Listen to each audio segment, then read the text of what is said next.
Evolučná teória je jediný vedecký pohľad na vznik života. Evolučná teória sa potvrdila. Našli sa medzi druhy. Zem má miliardy rokov. Bunka je najjednoduchší stavebný prvok nášho tela.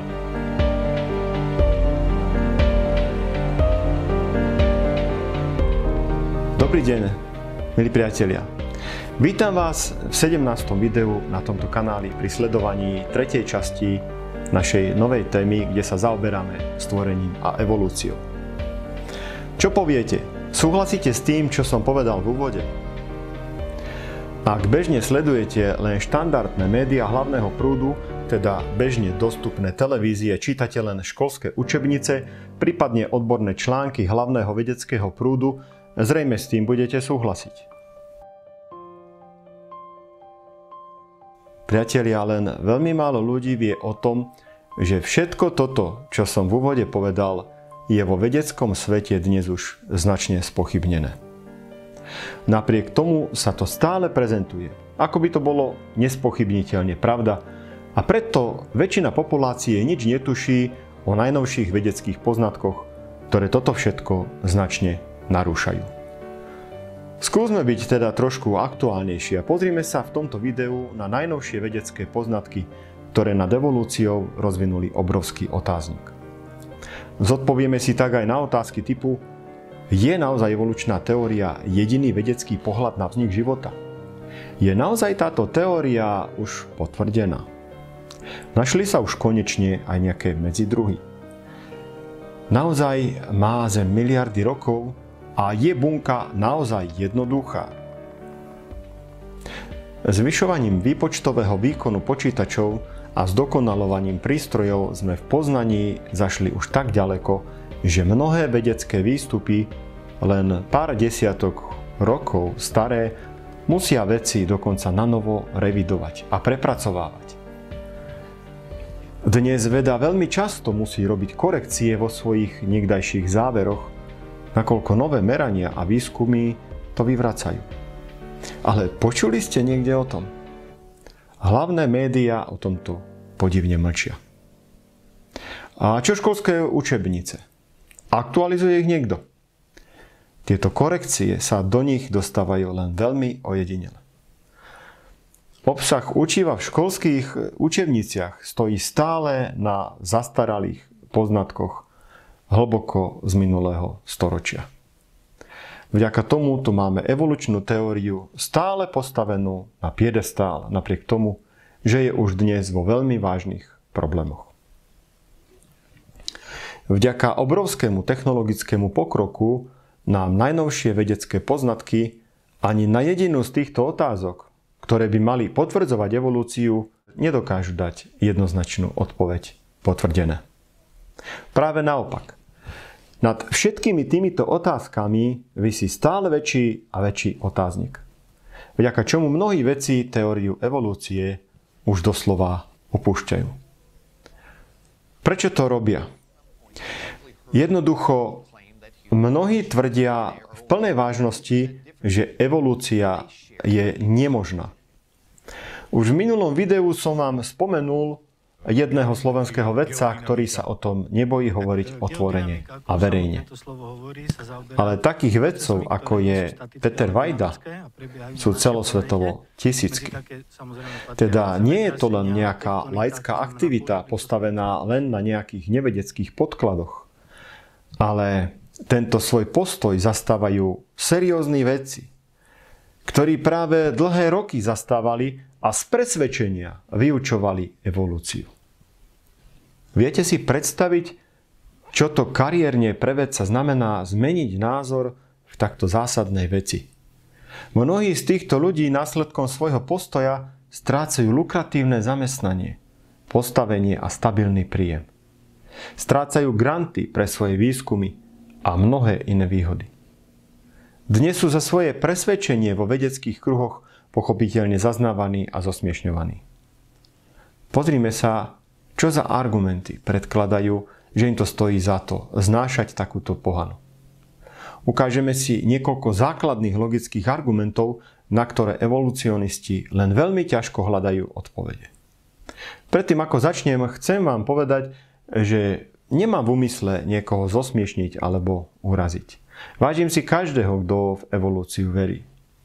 Mojím zámerom je len ukázať vám aj druhú stranu mince, ktorú vám doteraz nikto neukázal. Zostane nakoniec len na vás, čomu sa rozhodnete veriť. Nechcem v týchto videách pôsobiť dojmom, že všetko je absolútne jasné v neprospech evolúcie a nechcem ani tvrdiť, že by evolucionisti nemali svoje vysvetlenie.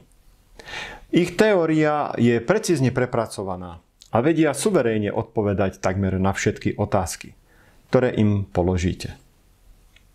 Schválne som si pozrel pred nahrávaním tohto videa veľké množstvo videí, kde sa snažia odpovedať na otázky kreacionistov.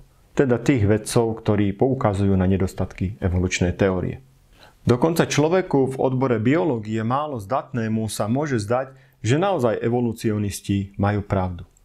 Musím však ale aj povedať, že je v týchto prezentáciách aj veľmi veľa manipulatívnych techník. Najsilnejším manipulačným nástrojom sú v ich rukách kresbičky a animácie, ktoré sú mnohokrát čistou fantáziou, ak nie vždy.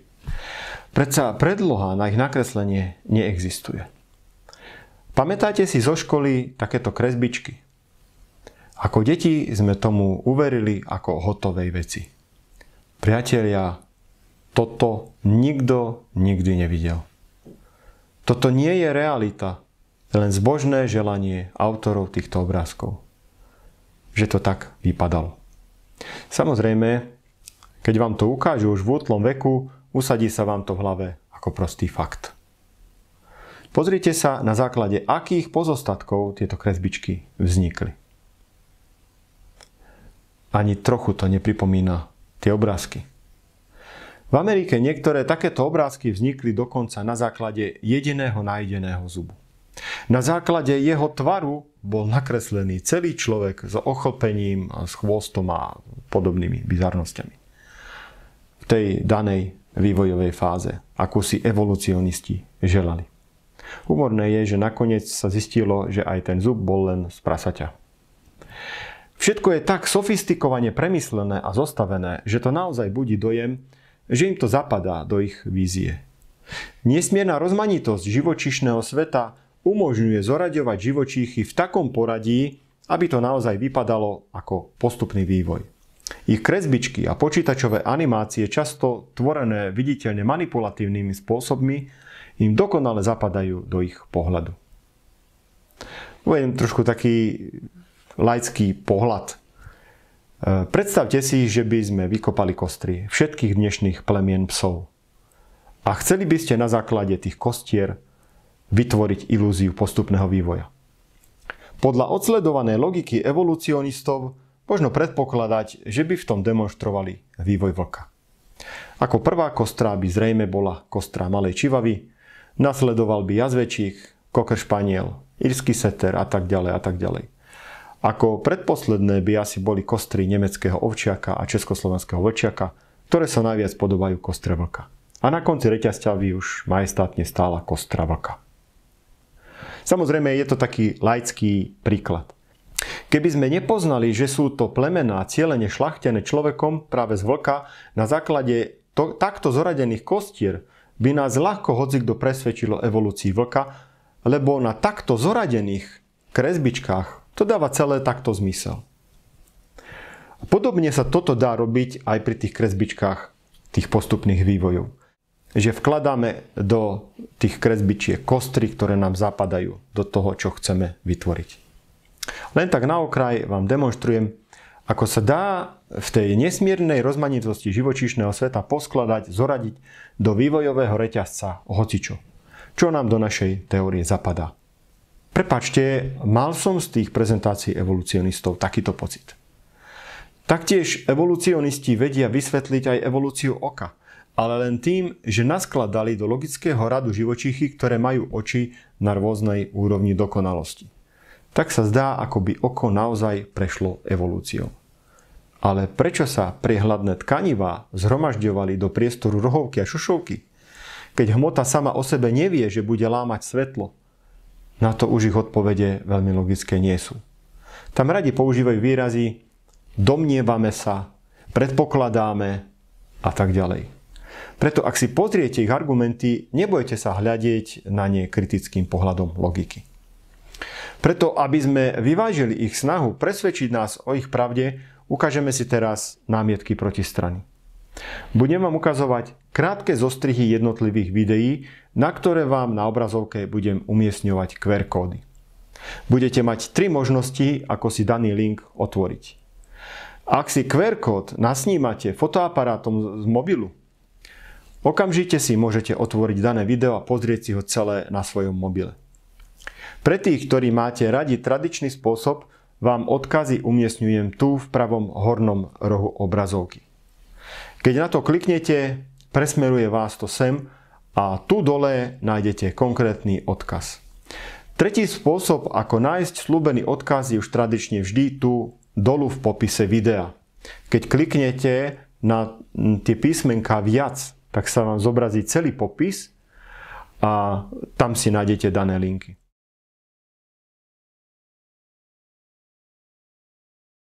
Za odkazom niekedy nájdete aj časový údaj, v ktorej minúte videa sa nachádza to, na čo chcem poukázať. Musím vás však upozorniť, že sa nestotožňujem so všetkým, čo v tých videách odznelo.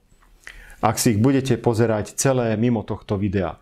Napríklad niektorí kresťania, ktorí už veria v doslovné stvorenie sveta, žiaľ veria ešte stále aj v ten záhrobný život a večné peklo, s čím sa logicky nestotožňujem, čo vysvetľujem v mojich prednáškach od videa číslo 7.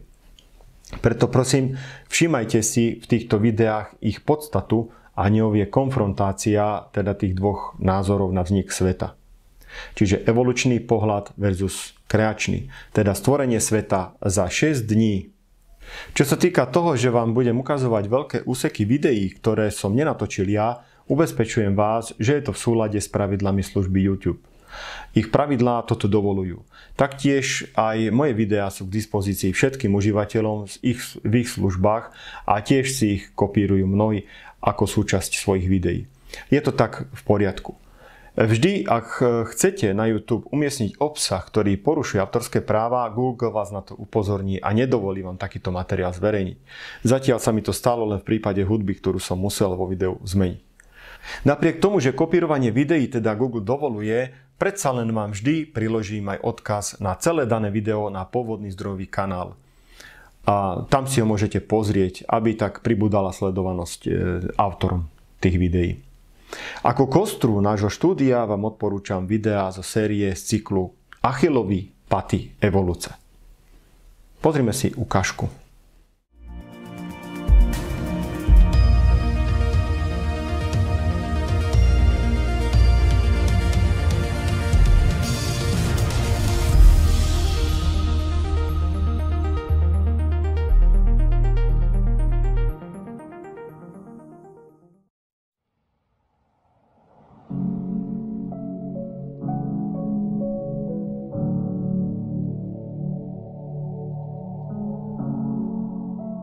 Přemýšleli jste už někdy o tom, jak vznikl svět, příroda nebo člověk a jakou roli přitom hraje věda? Slyšeli jste už někdy o evoluční teorii? Patříte mezi takzvané skeptiky, kteří jsou přesvědčeni, že evoluce je tím nejpřesnějším a nejlépe zdokumentovaným vysvětlením našeho původu?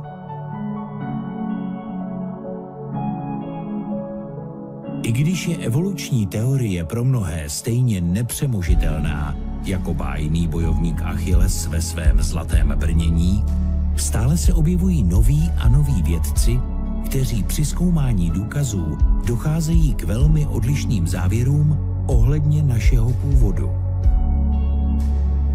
Představíme vám pozoruhodné výpovědi 15 univerzitních vědců pracujících na prestižních světových vědeckých pracovištích.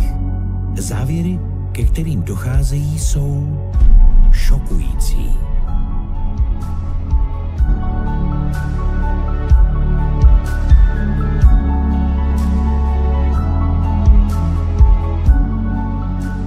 Většina lidí dosud nikdy neslyšela vědeckou kritiku evolučního světonázoru. Není tedy divu, že v něj věří. Co když je ale vše jinak? Co když vědecké poznatky ukazují jiným směrem, než jsme byli dosud zvyklí uvažovat? Budeme i tak ochotni změnit své stanovisko? Představujeme vám největší slabiny moderní evoluční teorie v oblastech považovaných za její hlavní pilíře. Seznamte se s Achillovými patami evoluce. Přirozený výběr, moderní genetika a DNA, původ života, fosilní záznam, geologický záznam, radioizotopové datování, kosmologie, etické důsledky.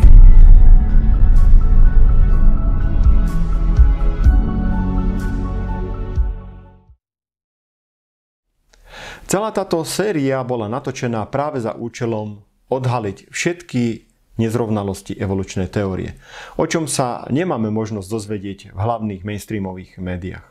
Teda pozrieme sa aj na druhú stranu mince, ktorú vám v hlavných médiách nikto neukáže.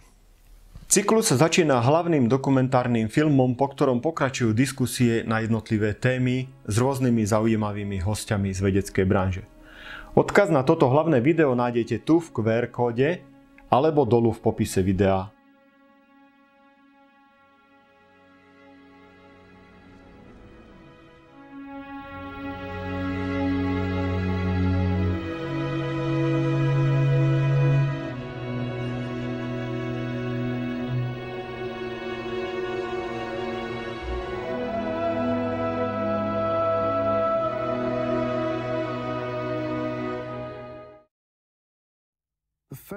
Když jsem poprvé shlédl prezentaci kreacionisty o přirozeném výběru, byl jsem doslova ohromen svou dřívější slepotou.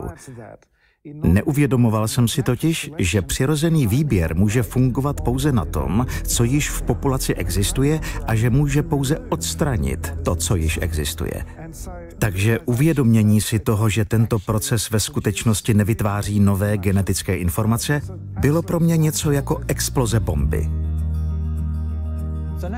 Přirozený výběr je tedy ve skutečnosti vhodný termín popisující onen známý proces, při kterém organismy a jedinci nevhodní pro určité životní prostředí zanikají a ostatní přežívají.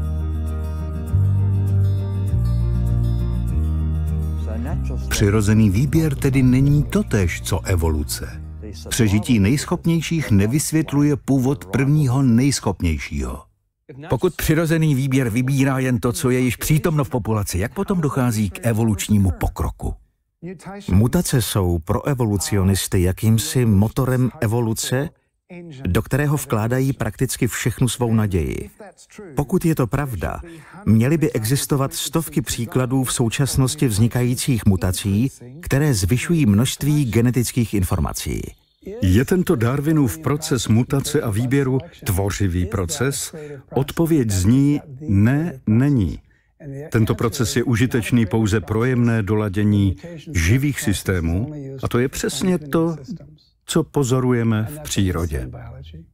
Vezmeme-li do úvahy nejběžnější příklady evoluce, ty, které vidíme například v učebnicích, to nejsou příklady, které by přidávaly nějaké nové vlastnosti, ale které ničí již existující vlastnosti a funkce. Například odolnost potkanů na varfarin, odolnost komárů na DDT, ztráta zraku u jeskyních ryb a mloků, ztráta funkčních křídel u brouků na větrných ostrovech a podobně. Ve všech těchto případech se jisté rysy mutací ztratily a přirozený výběr se do celého procesu zapojuje tím, že nevhodní jedinci zahynou a ostatní se adaptují. Ale lidé říkají, počkejte, vždyť vidíme, jak se objevují nové druhy. Není to důkazem evoluce? Ne tak docela, protože oba modely stvoření i evoluce předpokládají výskyt nových druhů. Tím myslím, že Bůh zjevně stvořil a navrhnul zvířata tak, aby se v průběhu času diverzifikovala. Když se podíváte na červeného a šedého vlka, je zřejmé, že oba jsou to vlci mající společného předka.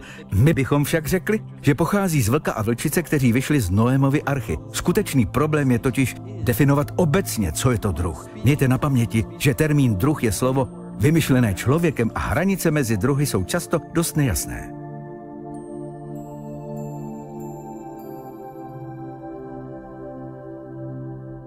Vědci používají toto slovo různě. Například geologové mají tendenci dělit fosílie na různé druhy na základě jejich vzhledu. Ale biologové někdy říkají, že organismy patří k témuž druhu, mohou-li se navzájem křížit, bez ohledu na to, jak vypadají.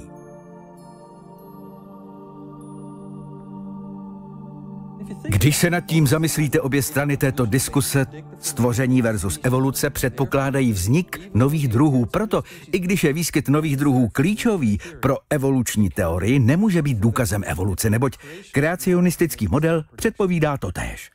Dovolte mi uvést další příklad. Byl jsem na Galapášských ostrovech, kde jsem viděl mořské a suchozemské leguány. Vypadají jinak, chovají se jinak, žijí v různých prostředích a požírají odlišné věci.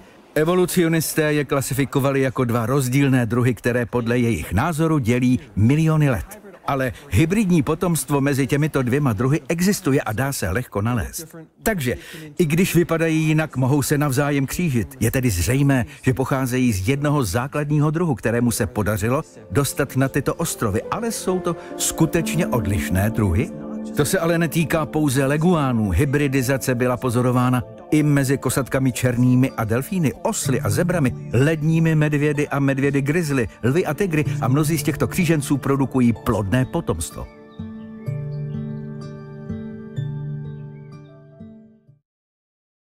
Po zhliadnutí tohto dokumentu vám odporúčam následné diskusie k tomuto dokumentu s fundovanými odborníkmi, kde sa jednotlivým témam odborníci venujú ešte podrobnejšie. Tieto debaty sa uskutočnili naživo v štúdiu Hope TV. Prvou témou je prirodzený výber. V prvom videu sa pozrieme na logiku princípu prirodzeného výberu. V tomto videu nájdeme aj svedectvo jedného vedca a bývalého evolucionistu, na základe čoho sa obrátil a prečo zmenil svoj postoj. Evolucionisté nemají úplně rádi tady tuto charakteristiku, že evoluce je vždycky o zlepšování. Jo? Ale většinou ano, většinou se o tom hovoří. Děkuji vám oběma.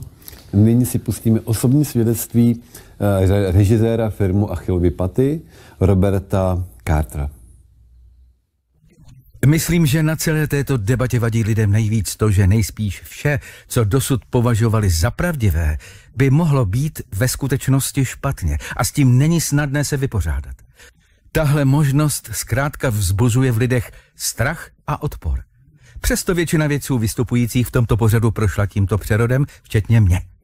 I já jsem byl kdysi evolucionistou, dokud jsem nezjistil, že vědecké poznatky hovoří o přesném opaku, než je myšlenka evoluce od velkého třesku k člověku. Pokud i vy nyní svádíte stejný zápas, možná vůbec poprvé ve svém životě a nevíte, jak to celé uchopit a nejraději byste to rovnou vzdali, tak bych vás chtěl moc povzbudit, abyste to v žádném případě nevzdávali. Jen pro vaši představu, mě osobně trvalo několik let, než jsem dokázal opustit evoluční způsob uvažování a přijmout myšlenku stvoření. Nestalo se to přes noc, šup a najednou je ze mě kreacionista. Ne, takhle to nefunguje. Je to o poctivém hledání, pokládání si nepříjemných otázek a dostávání nepříjemných odpovědí. A tímhle si prošel prakticky celý náš produkční tým. Z vědeckého hlediska lidstvo ani vesmír nemají v podstatě žádnou naději. My zemřeme, slunce vyhasne a celý vesmír nakonec zanikne. A není v našich silách to změnit. Pouze nestvořený stvořitel všeho může vykonat toto obnovitelské dílo a o tom je křesťanská naděje, že Bůh obnoví celý svět i svůj lid. A já věřím, že jsem jedním z těch, které Bůh jednoho dne obnoví a moc se na to těším.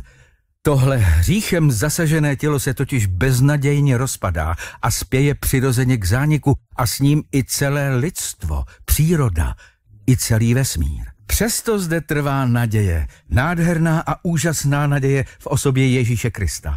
On je tím jediným mostem, přes který budeme moci přejít do obnovené dokonalosti. A o tom je vlastně celá Bible.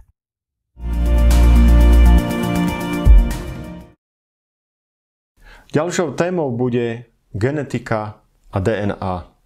Tu si vypočujeme, aká nesmierna je zložitosť reprodukčného procesu delenia bunky. Čiže bunka nie je žiadna jednoduchá stavebná súčasť tela alebo stavebný prvok. V tomto deji je najdôležitejším nástrojom informácia, ktorá nemá žiadnu fyzickú podstatu, ale dá sa zaznamenať na fyzickom nosiči dát, ktorým je DNA. Libore, ty jsi vlastně říkal, že DNA je vlastně úložiště.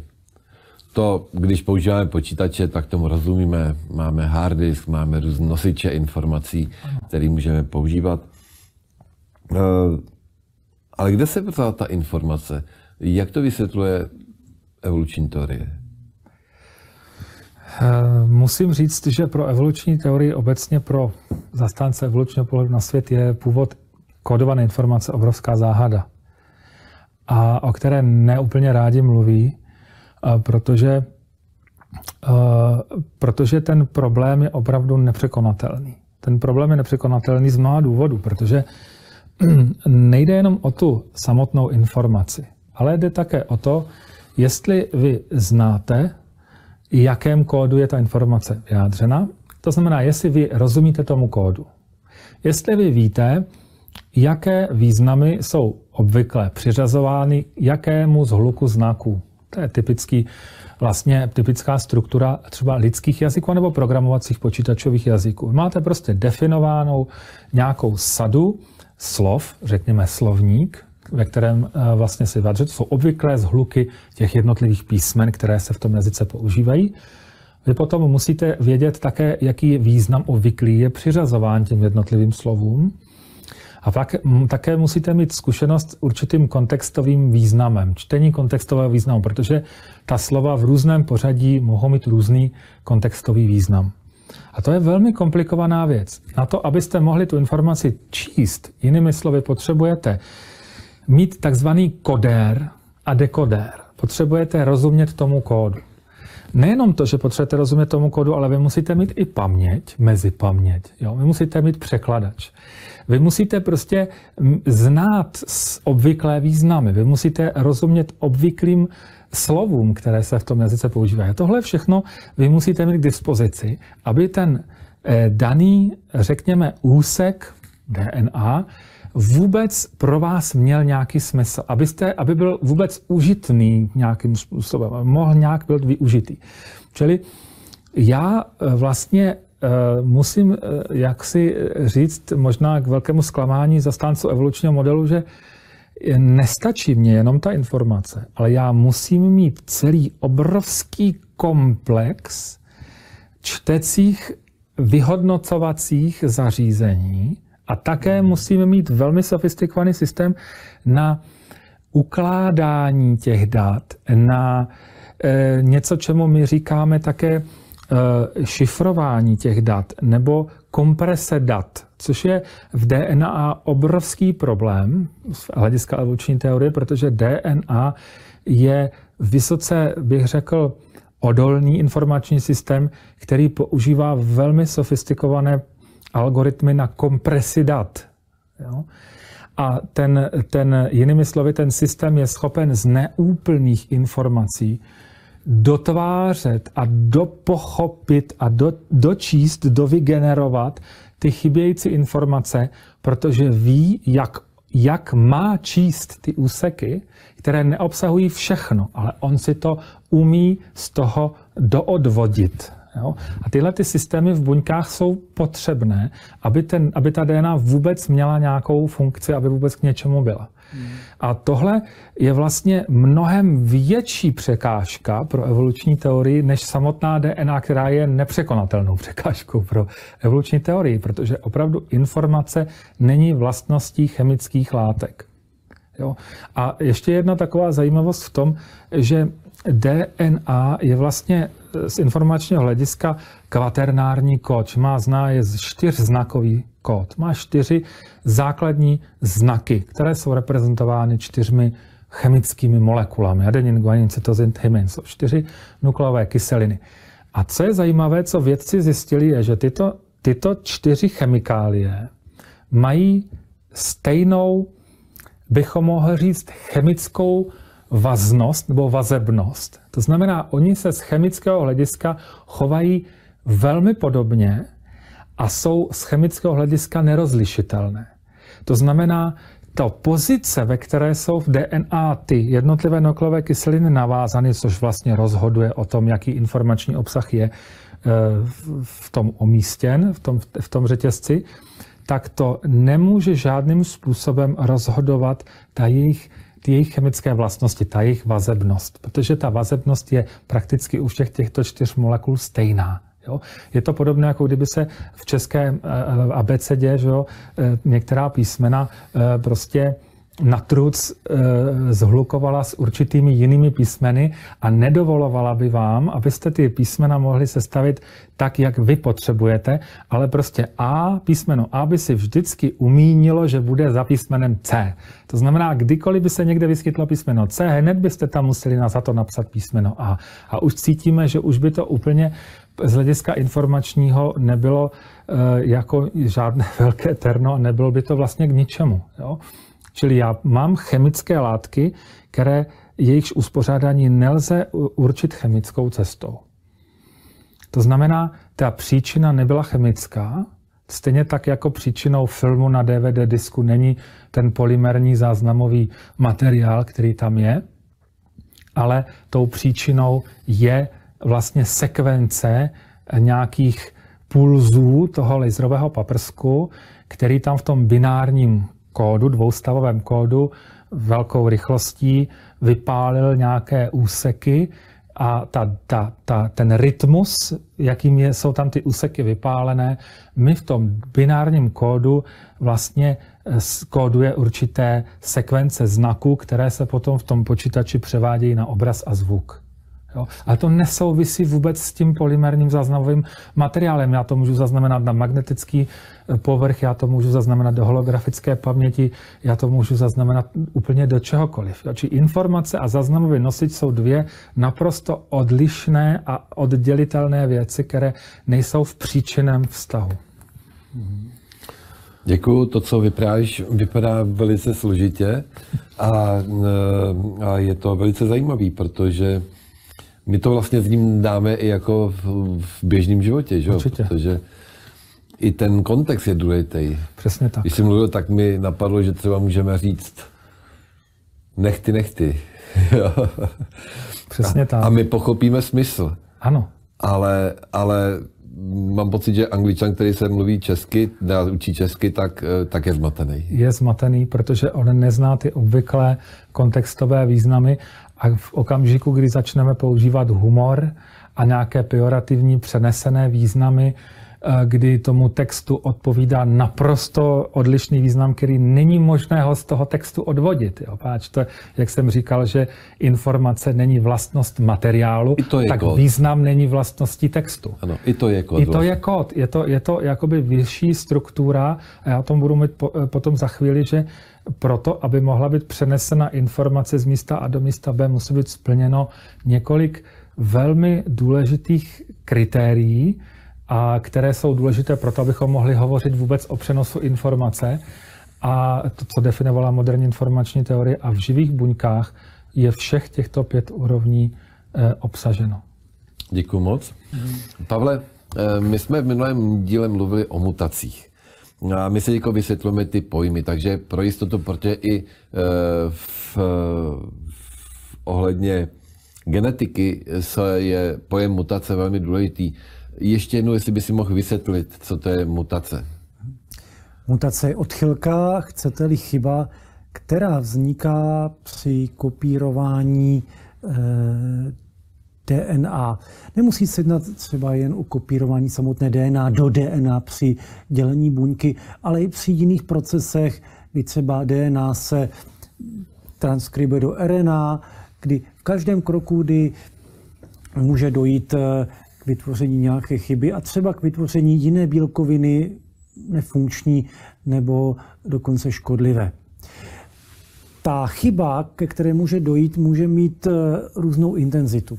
Může jedno písmenko zmizet, nebo se objevit, nebo se zaměnit za jiné, ale můžou taky zmizet celé bloky, nebo se třeba takzvaně obrátit, invertovat.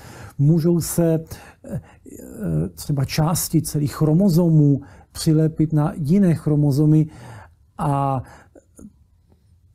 takové změny jsou pak důležité třeba v medicínské diagnostice. Některé rakoviny se právě dají charakterizovat konkrétními rozsáhlými chromozomovými přestavbami. Ale i když to může být takhle jakoby jednoduše, že čím více písmenek je jinde nebo jinak, tak někdy dokáže zatopit i třeba jedno jediné písmenko, pak když se strefíte do toho správného místa. Někdy to jedno jediné písmenko může nastartovat rakovinu. Jedno jediné písmenko špatně. Dobře, děkuju. Pri procese delenia bunky sú tieto, nazvime ich digitálne dáta, načítavané, spracované, následne komprimované a ukladané pre následné ďalšie použitie v budúcnosti. Medzi odosielateľom a prijímateľom týchto informácií existuje zložitý kodovací jazyk, ktorému rozumejú obe strany, aby bolo možné tieto dáta komprimovať kodekom na menší objem. Je to veľmi podobné, ako to poznáme z našich počítačov, kde informácie ukladáme v podobe jednotiek a nul na nejaký disk alebo USB kľúč. Všimnite si, aký je oproti našim dátovým technológiám ten bunečný digitálny systém oveľa zložitejší. Napríklad my v počítačoch máme dáta uložené v binárnom kóde, teda len v nulách a jednotkách. V našej DNA sú zetabity dát uložené až v 4 dusíkatých bázach, ktoré tvoria štruktúru DNA. Adenín označujeme písmenom A, guanín písmenom G, cytozín písmenom C a tymín T-čkom. Dĺžka jednej špirály DNA je 1,5 až 3 metre. Za 20 až 80 minút sú informácie z nej načítané a skopírované. Množstvo dát, ktoré sú pritom skopírované, sa rovná si objemu informácií obsiahnutých v tisícke hrubších kníh. Čo myslíte, koľko megabajtov sa zmestí do DNA?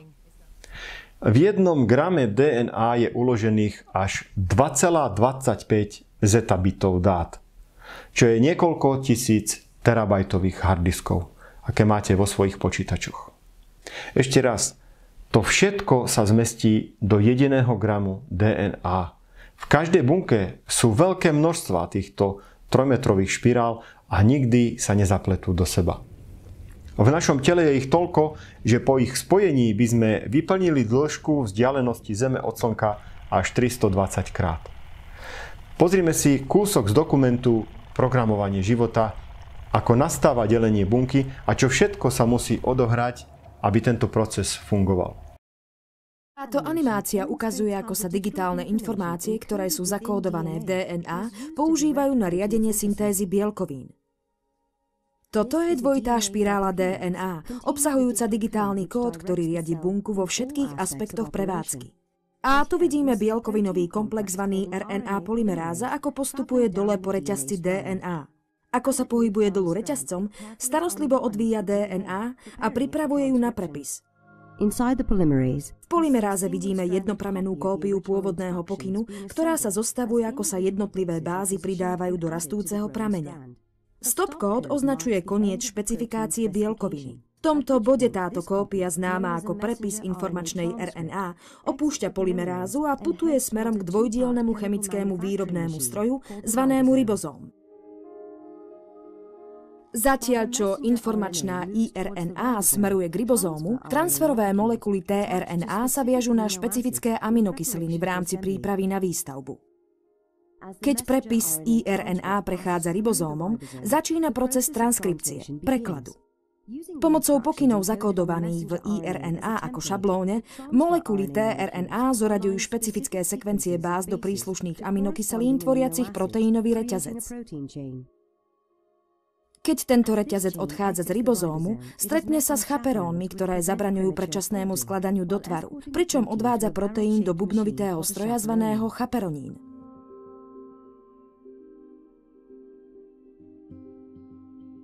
Tento stroj umožňuje poskladať proteín do presného tvaru potrebného na vykonanie jeho funkcie.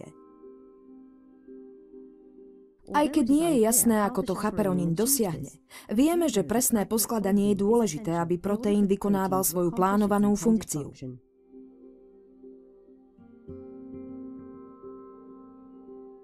Keď je proteín hotový, uvoľní sa do cytoplazmy, aby splnil svoju úlohu.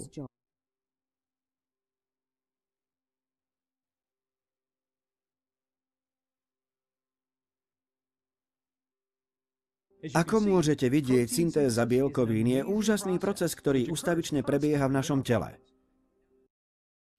Veríte tomu, že niečo takéto zložité vzniklo obyčajným úderom blesku? Evolucionisti toto tvrdia v plnej vážnosti. Uvažujme, ak by to naozaj bolo takto, vznik bunky by bol doslova zázrak. A síce len zázrak číslo 1.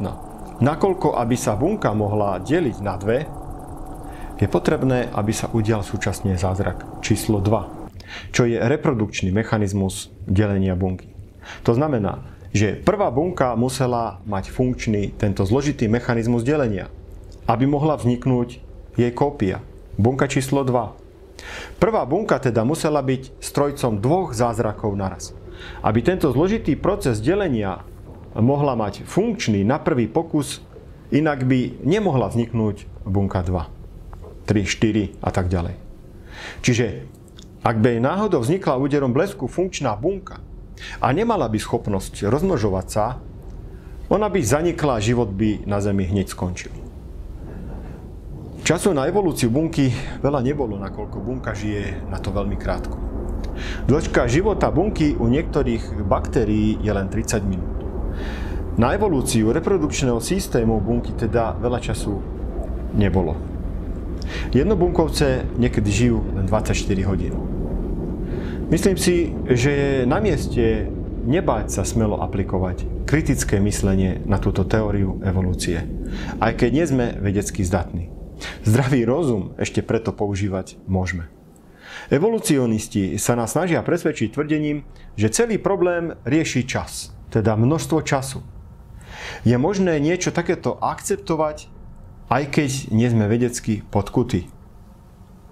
Verili by ste niekomu, kto by vám tvrdil, že by sme do veľkej haly zatvorili 1000 opíc s kladivami, dodali by sme im hliník, titán a dural, že by aspoň raz za miliardu rokov vyšlo na konci funkčné, natankované lietadlo Boeing 747.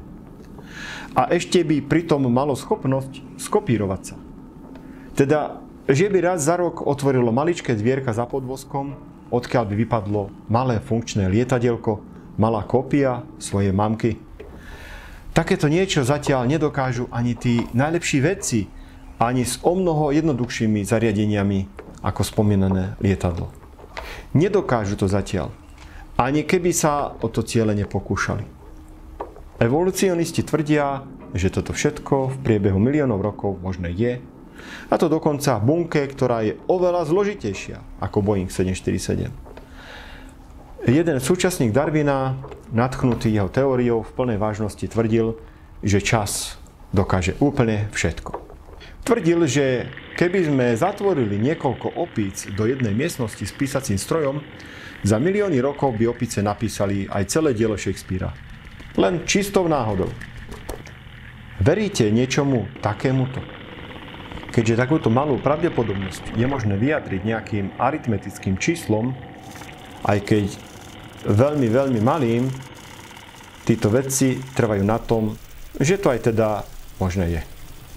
Ale matematici tvrdia, že všetko nad hodnotou 1:10 na 74 sa už pokladá za absolútne nemožné. Teda 1:10 na 74 je hranica ešte možného. A akú pravdepodobnosť matematici vyčíslili pre náhodný vznik živej bunky? Bolo to 1 ku 10 na 360 milióntu. Priatelia, počujete dobre. 1 ku 10 na 360 milióntu. 1 ku 10 na 74 stanovili ako hranicu možného a nemožného. Za touto hranicou, nad týmto číslom, je všetko nemožné. A popri tom tvrdia, že vznik bunky vznikol náhodou 1 ku 10 na 360 milióntu. Neviem, ale mne tu už postáva rozum.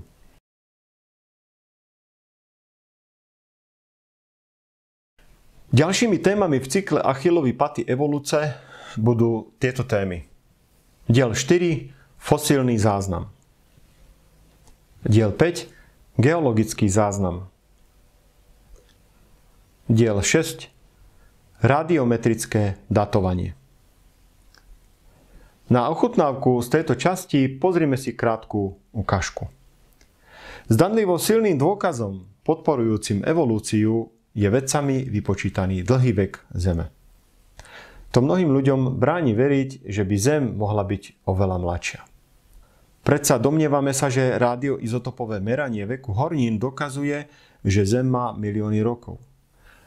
Následkami vplyvu médií na našu myseľ žijeme v presvedčení, že táto metóda je čisto exaktná a vedecká, čo vylučuje priestor na jej spochybnenie.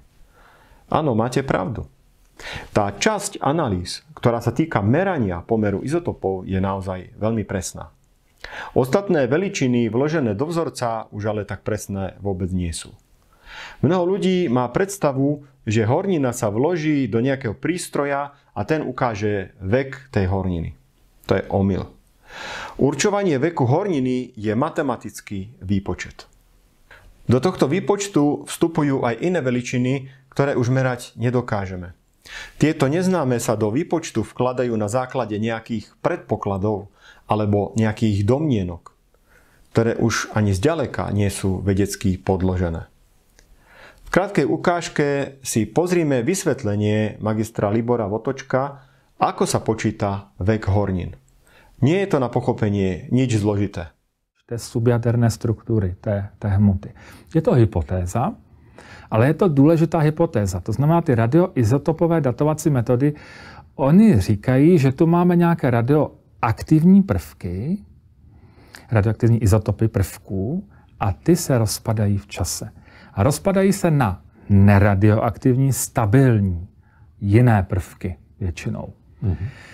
Takže máme třeba, že já nevím, radioaktivní izotop draslíku, který má ale taky neradioaktivní verzi, draslík je neradioaktivní a radioaktivní, tak ten se rozpadá na argon. Jo? To je prostě prvek, který je radioaktivní. A jak víme, že argon je velmi těkavý plyn, je to prostě látka, která se chová úplně jinak než draslík, tak tady tahle datovací metoda si prostě se nám snaží říct, že když změříme obsah těchto dvou prvků radioaktivního draslíku a neradioaktivního argonu v daném materiálu hmotnostním spektrometrem, tak my z toho změřeného poměru a známé rychlosti, jakou se ten draslík rozpadá na argon, takže z toho můžeme vypočítat, jak starý ten kus horniny je. Mm-hmm. Zní to úplně fantasticky, že to by si prostě člověk hned koupil, kdyby to někde bylo v obchodě, tak si to hned koupí. Úžasná teorie, ale problém je, že to nefunguje. A ono to nefunguje protože my neznáme strašnou spoustu věcí o historii té horniny, které ty neznámé parametry vstupují do toho výpočtu. Buď mlčky, nebo vědomně, jo, do toho výpočtu. To znamená, ty radioizotopové datovací metody říkají, a my tady musíme mít v tom vzorku nesmělo do něj nic vstoupit, nic z něj odejít, žádné tyhle ty prvky, nesměly se ty poměry měnit, ta rychlost se nesměla měnit v průběhu historie, na začátku tam nesměl být žádný ten výsledný produkt toho rozpadu, že jo, muselo tam být nulové množství. A my ale máme spoustu důkazů, že tyhle ty předpoklady nejsou splněny. Většinou nejsou splněné. Ale ono se mlčky předpokládá, že splněné jsou. A na základě toho se potom dochází k výsledkům, k výpočtům, které produkují ty miliony a miliardy roků. Jo.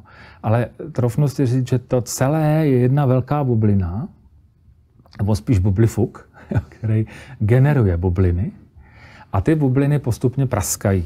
A oni praskají sice jako pomalu a potichu, ale nutno říct, že praskají stále rychleji a my se o tom dneska budeme něco malinko říkat o těch jednotlivých bublinách, které praskají. Takže to je ve stručnosti tohleto.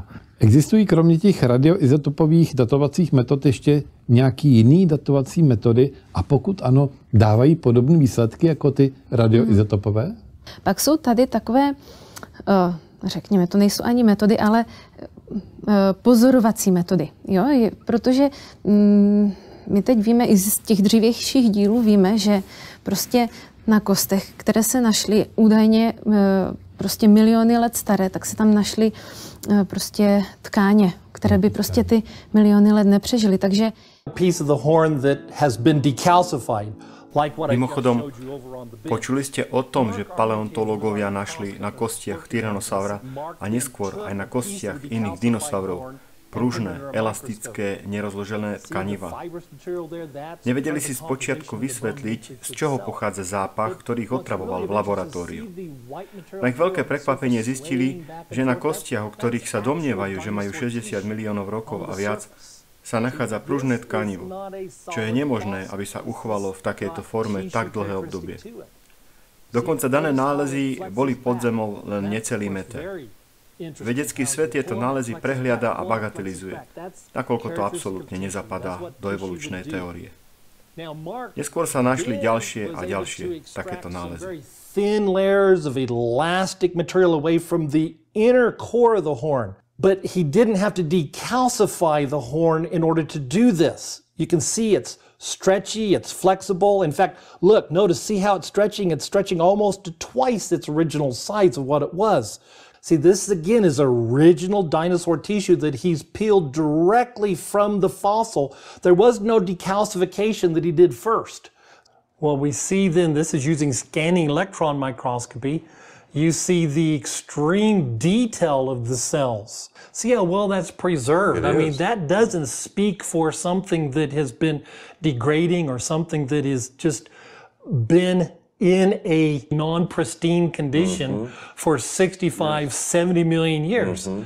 We would not begin to expect to see such enormous and elaborate detail. I mean, these structures are incredibly small. You know, this is our 20 micron bar here. See how small these structures are, still intact. And yet to see that kind of detail, then obviously the preservation process is surprising really to everybody. But I think as creationists, we have a lot less to explain than someone trying to suggest that this is, 65, 70 million years of age. Bavíme-li se potom o těch radioizotopových datovacích metodách, co se týče jako hornin, tak tam prostě známe příklady, kdy se datovaly známé horniny o známém stáří.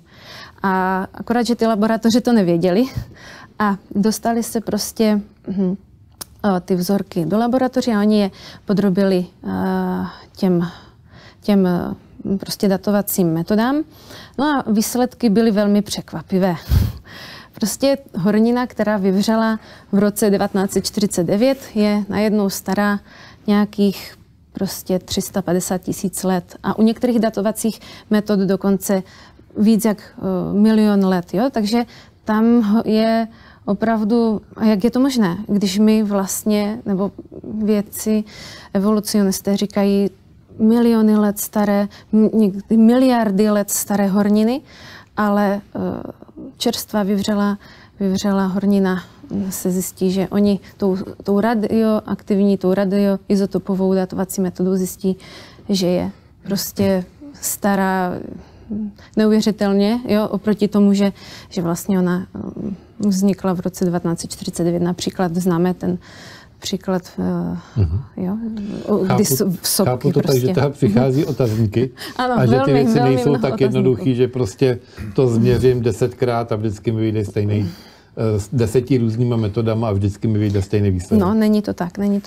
Někdy vlastně, když vědci zjistili, že ta draslíko-argonová datovací metoda, o které tady už mluvil Libor, tak že vlastně tam má předpoklady, které říkají, že na počátku vlastně tam v té hornině nebyl žádný ten argon, jo, který je vlastně důsledkem toho rozpadu, tak docházeli vlastně právě k těm vysokým stářím těch hornin, tak si řekli, že teda dobře, tak my jsme vymysleli jinou metodu, kde vlastně počítáme s tím, že teda nějaké ty prvky, ty dceřiny, ty, které se rozpadnou, takže už tam teda jsou na počátku. Tak vymysleli na to matematický model, který je prostě je správný. Nicméně oni opět předpokládají, že v čase se to množství neměnilo, že je prostě pořád stejné. Takže ta rychlost toho rozpadu. Toho rozpadu, ano, že je rychlost rozpadu stejná. Předpokládají, že vlastně ta látka se tam nemohla dostat jiným způsobem během těch milionů let a my víme, že ty miliony let tady nejsou. Takže oni prostě předpokládali, že jsou ty počáteční jsou pořád stejné, že oni se nemění, že se dále nerozpadají nebo tam nic dalšího nevzniká. No a tyto metody, které vypadaly velmi slibně, jo, že teda přišli konečně na něco, že to teda bude fungovat, že ty stáří potom budou datovat lépe ty metody, no ale zjistilo se, že opak je pravdou, že známé horniny o známém stáří měli daleko ještě horší výsledky teda z těchto metod, než prostě ty původní. Jo. A chápu to teda tak, že prostě některé věci, které se dodávají do těch vzorců a modelů matematických, jsou v podstatě předpokládané. Jsou to předpoklady jenom. Jasně. Takže jestli to správně chápu, tak to, co jsme si tady řekli, stáří čehokoliv se nedá změřit, jako se podíváme, jak dlouho už vysíláme, ale je to záležitost nějakých výpočtů, kde některé veličiny neznáme a taky předpokládáme. Přesně tak. A ono u těch radioizotopových datovacích metod je ten problém, že prostě laici, široká veřejnost se nechala v tomhle smyslu opít rohlíkem, až když to tak řeknu, jo, abych někoho nenaštval, ale on opravdu tenhle ten proces toho datování se stává z měření toho poměru těch izotopů a tam veškeré měření... záležitost. To je velmi přesná záležitost a tam ale jako všechno to exaktno končí. A pak už máme ten výpočet a do něho vstupují ty předpoklady a tam teda máme úplné neexaktno. Jo? Tam máme opravdu filozofii, čistou, tvrdou filozofii, kdy já předpokládám něco o té minulosti. A já si trofnu říct, že právě Bible je kniha úžasná v tom, že ona nám sděluje právě informace, které nemůžeme změřit. Ona nám sděluje výhradně vlastně informace, které nemůžeme změřit. Proto byla napsána. K čemu by byla kniha, ve které by byly informace, které můžu získat vždycky, když otevřu okno a kouknu se prostě do ulice. Já potřebuji mít ty informace, ke kterým se takhle běžně nedostanu. A mělo by to spolu korespondovat. Čili ta Bible je úžasná, protože ona nám sděluje ty předpoklady. A jeden z nich jsem tady už zmínil, že v té minulosti, na tom počátku, na tomhle světě neexistovaly žádné radioaktivní prvky. A ta Bible říká, že ta doba je poměrně nedávno, kdy neexistovaly radioaktivní prvky. A mluví o tisících letech. A tohle je zajímavé, protože třeba v knize Achillovy paty evoluce se v té 6. kapitole, kterou napsal Jim Mason, dozvíte, když si ji přečtete, tak tam se právě dozvíte, že řada těch datovacích metod, těch radioizotopových, když ti vědci vlastně udělali předpoklady postavené na Bibli a na biblickém časovém rámci, tak oni najednou ono jim to začalo dokonale lícovat. Začaly ty výsledky odpovídat nejenom těm předpokladům jako takovým, ale začaly odpovídat i těm měřením a byl tam takový zajímavý soulad, který u těch datovacích metod postavených na evolučních předpokladech nevidíme. Tam jsou obrovské diskrepance, o tom i Lucka mluvila. Vďaka tomuto vychádza určovanie veku hornín veľmi rozdielne od laboratória k laboratóriu. Niekedy vychádzajú rozdiely dokonca až v miliónoch a v miliardách rokov. Vypočujme si, aký vek horniny určili laboratória vo vyvrenine zo sopky svätej Heleny, ktorá sa vyplavila pri jej výbuchu v roku 1980. Že třeba, když se měřili nějaké prostě horniny na sopce St. Helens, vlastně ve státě Washington, která v roce 1980 explodovala, obrovská exploze, no tak třeba Steve Austin, doktor Steve Austin, o kterém jsme tu minule mluvili, tak ten tam prováděl právě měření těmi radioizotopovými metodami a on skutečně tam u hornin, které jsou staré 50 let, prostě naměřil různými metodami, třeba draslík argon, tam došli k nějakým 300-350 tisícům let, což je obrovský rozdíl, 50 let staré hornině. A když aplikovali jiné datovací metody, já nevím, třeba stroncium rubidium, jo, nebo uran olovo, tak tam ty výsledky šly až do miliard let, jo, stáří. Či úplný jakoby hausnumera. A to jsou věci, o kterých se moc nemluví a i v té odborné literatuře se to prostě neřeší, protože my nemůžeme dovolit, aby Pán Bůh prostě vstoupil do dveří. Prostě to je jakýsi imperativ v té moderní vědě, ten materialistický, redukcionistický přístup. My prostě my nechceme prostě vysvětlit nijak jinak, než tím materialistickým způsobem. Děkuji. Odkaz na celé toto video nájdete pod videom v linku. Ďalšími témami budú diel číslo 7, kozmológia. Diel číslo 8, etické dôsledky. A nakoniec dve bonusové videá. Prvé, evolúcia a okultizmus, pretože tieto veci súvisia aj s tým. Druhé, teistická evolúcia, kde sa budeme zaoberať práve tým, čo sme spomínali v minulom videu, že nie je možné sklbiť evolúciu s vierou, pretože veľa kresťanov nejakým spôsobom dáva dokopy tieto dve veci, ale to možné nie je. Čo mňa osobne najviac fascinuje v biológii, čo je pre mňa najsilnejším dôkazom pre odmietnutie evolúcie. Pre mňa osobne je to nesmierne zložitá genetika, delenie bunky, existencia oka, ale najviac mňa osobne fascinujú bakteriálne nanomotory, o ktorých Darwin a jeho kolegovia nemali ani tušenia, že vôbec existujú. Pozrime sa na toto zložité zariadenie zblízka. Pod mikroskopom vidíme úžasný pohyb veľmi malých mikroskopických teliesok. Čo spôsobuje tento ich pohyb? Čo umožňuje, že sa priamočiaro pohybujú kam treba? Môže za to tzv. Bakteriálny bičík, poháňaný najdokonalejším miniatúrnym motorom na svete. Toto zložité zariadenie obsahuje bičík, ktorý je ekvivalentom lodnej skrutky. Motor, ktorý zabezpečuje jeho rotáciu, sa nápadne podobá dnešným elektromotorom. Je zostrojený zo 40 bielkovín a je poháňaný vodíkom.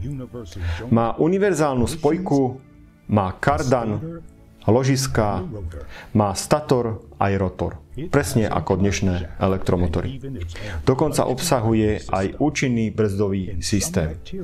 Otáčky rotora boli v niektorých baktériách namerané až v hodnotách presahujúcich 100 000 otáčok za minútu.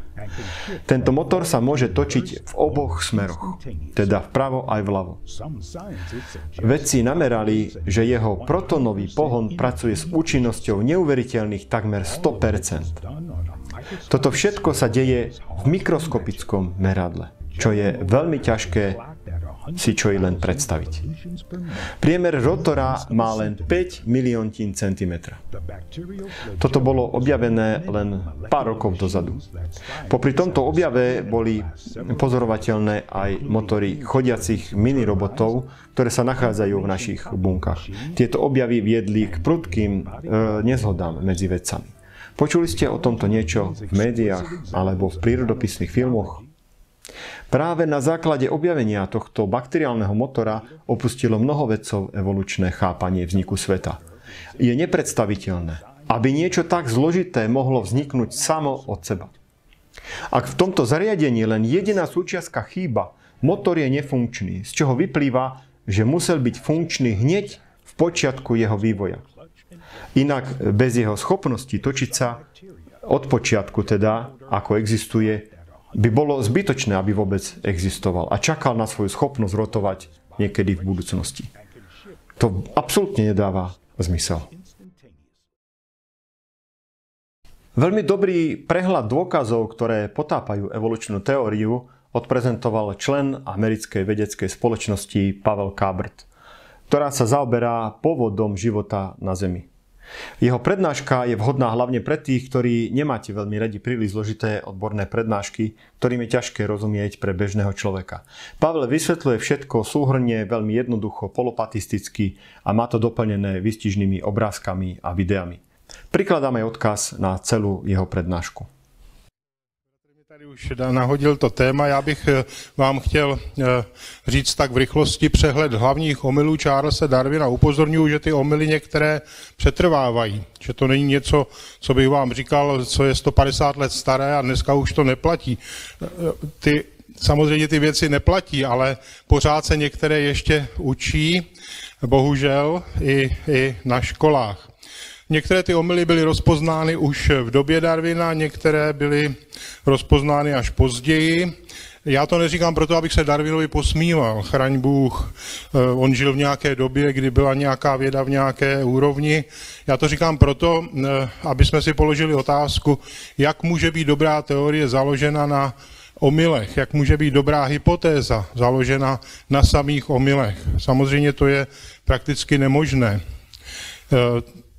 Může se to stát jenom tak, aby ta hypotéza byla dál držena, že se ta hypotéza přemění na ideologii, na jistý druh náboženství. Čili i když ty omyly byly zjištěny, tak ti vědci, kteří si zamilovali tu myšlenku, že tady není Bůh a že se to vytvořilo všechno samo, tak ti vědci ji nechtěli opustit a pořád se snaží nějak to tlačit tím směrem, že přeci jenom, pokud ještě třeba nevíme, tak na to jednou přijdeme, jak se to všechno tady mohlo uspořádat, včetně té buňky nebo toho člověka, o čemž dneska chci mluvit. Jeden z těch prvních omylů, který dneska budu i rozebírat, je, že buňka není jednoduchá sloučenina, jak se Darwin a v jeho době vědci domnívali. Mysleli si, že to je nějaký chomáček chemikálií, který mohl snadno vzniknout v nějaké teplé kaluži z neživých chemikálií. Hlavně, že tam bylo teplo, voda a nějaké základní biogenní prvky, kyslík, uhlík, vodík, dusík a tak dále.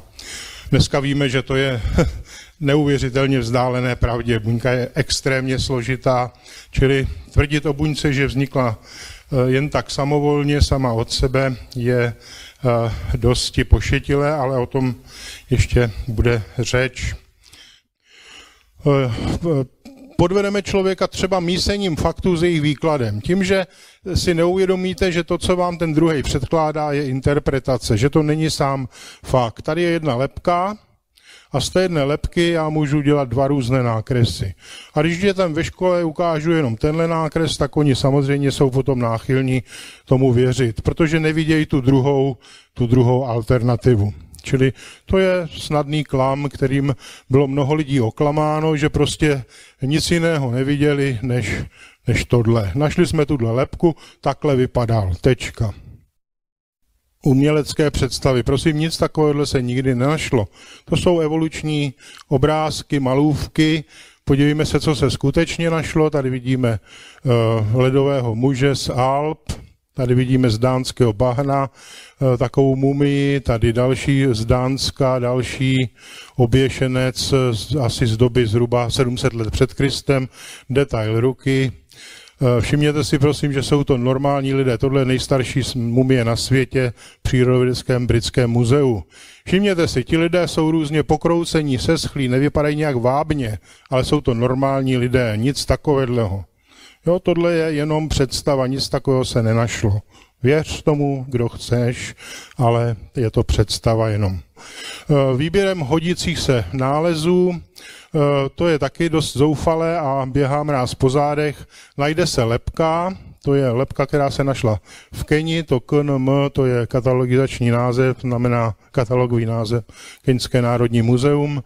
A první datování dá 220 milionů let. Představte si to, 220 milionů let celkem moderně vypadající lebka. Či to je nepřijatelné? Evolucionista řekne, to je chyba. Prostě před 220 miliony let nežili lidé, čili datovat znovu. Vybere se jiná hornina kolem, ta lebka se radši ani nedatuje, protože lebky, tyhle ty staré kosti dávají většinou nízké stáří, takže evolucionisté radši nedatují, vyberou jinou horninu, ta dá 2,6 až 3 miliony let. A i to je moc pro tu hypotézu, pro tu vrstvu, ve které ležela, tak se udělá třetí datování a to dá 1,89 milionů let. My se dovíme většinou jenom to třetí. Do školních učebnic přijde jenom to třetí. Tohleto napíše někdo, kdo to vynese jakoby ven na světlo.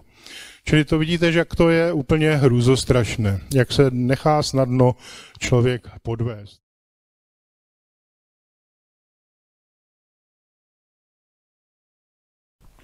Kladete si otázky typu, ak nás stvoril Boh, prečo je v prírode toľko násilia, chorôb a prečo všetko vykazuje určitú nedokonalosť?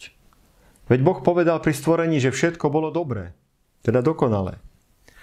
Je naozaj dobré, že nás štipu komáre, muchy a včely? Je naozaj dobré, že hyeny žerú bivola zaživa? Prečo sú na ružiach trne a prečo bodľaky pýchajú? Prečo existujú choroby? Vedec, zoológ, profesor doktor Walter Veit, tiež bývalý evolucionista, vysvetľuje tieto problémy očami zoológa, ale už ako veriaceho kresťana. Teda vysvetľuje to všetko už v kontexte Biblie. Patrí medzi významných svetových evolucionistov, ktorí opustili evolučnú teóriu práve pre jej nevedecké a neoveriteľné tvrdenia. Pre vieru v doslovné 6-dňové stvorenie sa vzdal veľmi dobre rozbehnutej kariéry. Vylúčili ho pre jeho presvedčenie z univerzity, no Boh mal pre neho inú cestu. Dnes môžete sledovať jeho prednášky na internete. Jeho videá patria v Čechách a na Slovensku a možno aj vo svete medzi najprekladanejšie a najsledovanejšie. Ak zadáte jeho meno do vyhľadávania na YouTube, nájdete stovky jeho videí, ktoré sú preložené a väčšinou aj zdabované, buď do češtiny alebo aj slovenčiny. V témach pôvodu života, ale hlavne vo výklade biblických proroctiev patrí jednoznačne k tomu najlepšiemu, čo na internete môžete nájsť. Poznám veľmi veľa ľudí, ktorí prijali Krista do svojho života za svojho spasiteľa práve po zhliadnutí jeho prednášok. Sám sa radím medzi nich. Pozrime si krátku ukážku. Now look at this nice picture on the screen here. A teď se podívejte na tento zajímavý obrázek. There you have the DNA strand. Tady vidíte šroubovici DNA. And then it rolls itself around proteins called histones. A ta šroubovice se navíjí na proteiny, kterým se říká histony. And there are very specific reactions that take place. A přitom dochází k velice konkrétním reakcím. And this is a brand new science. Mimochodem je to úplně nová oblast vědy. It's called epigenetics. Nazývá se epigenetika. Now I can explain it like this. Vysvětlil bych to takto. If you have a computer, máte-li počítač, your computer hardware, máte počítačový hardware. That's your genes. To jsou ty vaše geny. Now, what controls how this hardware is going to work? A co potom určuje, jak ten hardware bude vlastně fungovat? What do you need in your computer co v tom to make the počítači ještě hardware potřebujete, aby ten hardware pro vás dělal nějakou práci? You need software. Potřebujete software. Now, when you load your software, když si načtete software, you can use your computer for whatever you want. Pak můžete ten počítač použít pro cokoliv se vám zlíbí. If you're a writer, jste-li spisovatelem, you will have writing software. Nainstalujete si textový editor. If you're an architect, you'll use architectural software. Pokud jste architektem, nainstalujete si AutoCAD. If you're a mathematician, you'll use mathematical software. Jste-li matematikem, nainstalujete si matematický software. If you're a physicist, you'll use a physics software. Jste-li fyzikem, použijete si software pro fyziky. So the use of your hardware, although the hardware is the same, is now limitless. A hardware zůstává stejný, ale jeho použití je najednou neomezené. Now that's what the epigenes do. A přesně to dělají epigeny. They determine what works and what doesn't work. Ty určují, co bude fungovat a co nebude fungovat. And you can go through massive changes immediately. A dokážou udělat masivní změny s okamžitou platností. For example, například by switching on epigenetics, tím, že se zapne epigenetika, you can go from one kind of mouse to another kind of mouse in one generation. Během jedné generace se z jednoho druhu myši může stát jiný druh myši. You can go from a giant mouse to a small mouse. Z velké na malou. Or from a small mouse to a big mouse. Nebo z malé na velkou. All in one generation. A to během jediné generace. Here's the mosquito. Tady máme komára. Now you know that the mosquito is a blood-sucking creature. Víme, že komár saje krev. And it has the equipment for it. Je na to vybaven. So it must be a perfect evolutionary advance to use that equipment. To znamená, že se musel dokonale evolucí vyvinout, aby tohleto zařízení, co má, to vybavení mohl používat. Complete with all the glands to produce substances to prevent blood clotting. Jo, dokonce je to sací ústroj vybaveno zařízením, které vstřikuje do rány chemikálí, která zabraňuje srážení krve. Now that must take millions of years to develop. To se muselo vyvíjet miliony let. But it's only the female that's a bloodsucker. Nicméně krev sají pouze samičky. Not the male. Samečci ne. And he has exactly the same structure. A přitom sameček má úplně stejnou tělesnou konstrukci. And exactly the same secretions. A úplně stejné látky v sobě. But he's a sweet little plant eater. Nicméně je to sladoučký nasávač rostlinných šťáv. I always say I don't know whether there's a lesson in that, but let's not go there. Většinou na přednáškách říkám, jestli si z toho, pánové, nemáme něco odnést, ale tentokrát do toho nepůjdeme, do tohoto tématu. Now why does she suck blood? Proč tedy samička saje krev? You know, maybe that which she ate before doesn't have enough energy to produce all the eggs she has to produce. Možná z té původní stravy nemá dostatek energie, aby mohla klást vajíčka. Maybe the earth is a little bit cursed. Možná, že je země trochu prokletá. And maybe she can use the equipment that she used before for sucking blood. A možná, že to vybavení, co měla už dřív, může teď použít pro sání krve.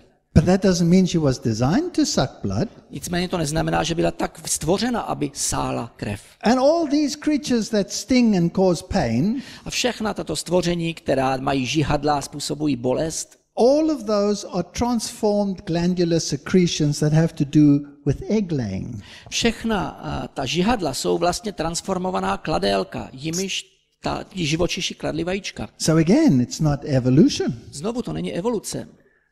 Now, an insect, when it uses the structure at the back, jestliže hmyz použije tu svoji část konstrukce těla pro kladení vajíček, it's called an ovipositor. Jmenuje se to tedy kladélko. So a bee will have a transformed ovipositor. A včela má tedy, žihadlo je vlastně transformované kladélko. Next one.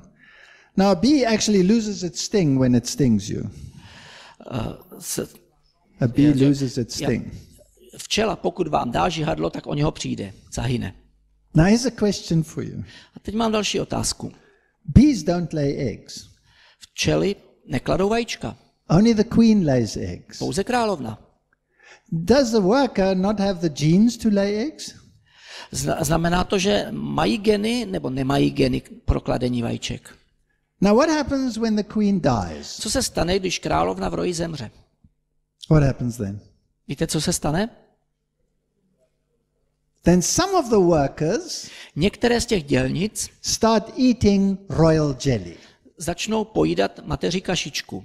And all of a sudden they transform into queens. A najednou se tím promění do královny, v královnu. And the one who gets there first, a ta, která se tam dostane jako první, kills the others, pozabíjí ty ostatní, and then she's the queen. A je královnou. Question. Otázka. Does the little worker have all the genes it takes to be a queen? Má ta včela dělnice všechny geny, které potřebuje, aby byla královnou? Absolutely. Rozhodně. So why does she not display her queen character when there's a queen? Proč tedy neprojeví svůj královský charakter, když ještě existuje jiná královna?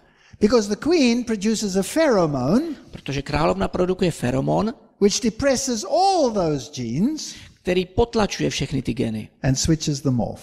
A vypíná je. Now Darwin never knew any of that. Darwin nic tady z toho nevěděl.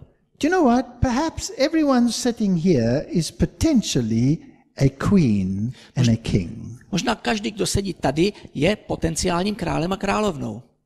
So pain was never in his mind when God created. Takže když Bůh tvořil, nikdy neměl na mysli bolest. So there was a Russian scientist. Byl tady jeden ruský vědec, who took wild foxes, který si vzal divoké lišky, and he bred them. A krvimil je, choval je. And after just 8 generations, a po 8 generacích, of choosing only the gentle pups to breed, kdy si vybíral k dalšímu chovu jenom ta nejmírnější štěňata, all aggression was gone. Se po těch 8 generacích ztratila veškerá agresivita. Their adrenal glands were much smaller. Úplně se jim zmenšily nadledvinky, které produkují adrenalin. And their blood serotonin levels were much higher. A zvýšila hladina serotoninu v krvi. Now that's the hormone that keeps you balanced and calm. A to je hormon, který vám dává určitou vyváženost, pohodu. So was it evolution that they became calm in just 8 generations? A byla to tedy rychle probíhající evoluce během 8 generací? No, because that takes millions of generations. To přece trvá miliony generací, tak to nemohlo být. So aggression has to do with hormone levels and has got nothing to do with creation. Takže agresivita se týká hladiny hormonů a nikoli stvoření. S tím nemá nic společného. Tady vidíte medvěda. And it's a carnivore according to its teeth. Podle zubů je to samozřejmě masožravec. Oh, and he's grumpy and he'll kill you if he finds you. Jo, kdybyste se dostali do jeho blízkosti a on vás našel, tak je schopen vás zabít. And in the spring, when the salmon swim up the rivers, a na jaře, když táhnou lososy proti proudu řek, and there's no food out there yet, a zatím ještě nikde jinde žádná potrava není, they love to eat fish. Tak medvědi milují ryby. But he'll also kill animals and eat them. Zároveň zabíjí i další zvířata a žerou je. For most of its time, the bear eats berries and plants. Nicméně většinu času medvěd žere bobule a rostliny. 86% of its diet is plant-based. 86% jeho stravy je rostlinného původu. Now, in the bear, you know, there's a long winter season when there's nothing else to eat. Medvěd ten má dlouhé zimní období, kdy nic jiného ke žrádlu nemá. But it's a carnivore and it eats plants. A přesto je to masožravec a žere rostliny. Now if you go to the panda bear, tady máme dalšího medvěda, pandu. It lives in the tropics. Panda žije v tropických oblastech. And it eats bamboo. A panda žere pouze bambus. But according to its teeth, it's classified as a carnivore. Nicméně na základě svých zubů je klasifikována jako masožravec. But its diet is 100% bamboo. Nicméně přesto 100% jeho potravy tvoří pouze bambus. Here's my question. Ptám se tedy. Can your teeth determine what your original diet was, yes or no? Může tvar vašich zubů určit, co bylo vaším původním zdrojem potravy? Ano nebo ne? No. Here I took this picture in the zoo. Tuhle fotku jsem si udělal v zoologické zahradě. Sydney. Je to v Sydney. And there the scientists have written. A vědci tam napsali. Red pandas are classified as carnivores, meat eaters, but they eat bamboo. Červené pandy jsou označovány jako masožravci, ale většina jejich stravy je bambus. Tak jen se zeptej zvěře, ať tě poučí, a nebeského ptactva, ať ti to oznámí. Nebo promlouvej s rozmyslem k zemi a vyučí tě. Mořské ryby ti budou vyprávět. So I thought, as a scientist, I'm going to do that. Tak jsem si říkal, jako vědec, zkusím do toho jít.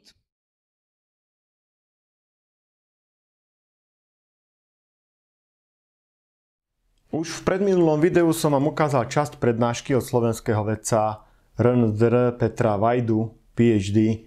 On tiež opustil evolučný model na základe stále viacej sa hromadiacich dôkazov potvrdzujúcich veľmi krátky vek Zeme. Jeho síce len verbálna prednáška tiež obsahuje veľmi veľa logických evolucionistami neprekonateľných argumentov, ktoré odhaľujú nelogickosť evolúcie. Zázname. Tak sa vás opýtam, nachádzame vo fosílnom zázname piskora? Áno.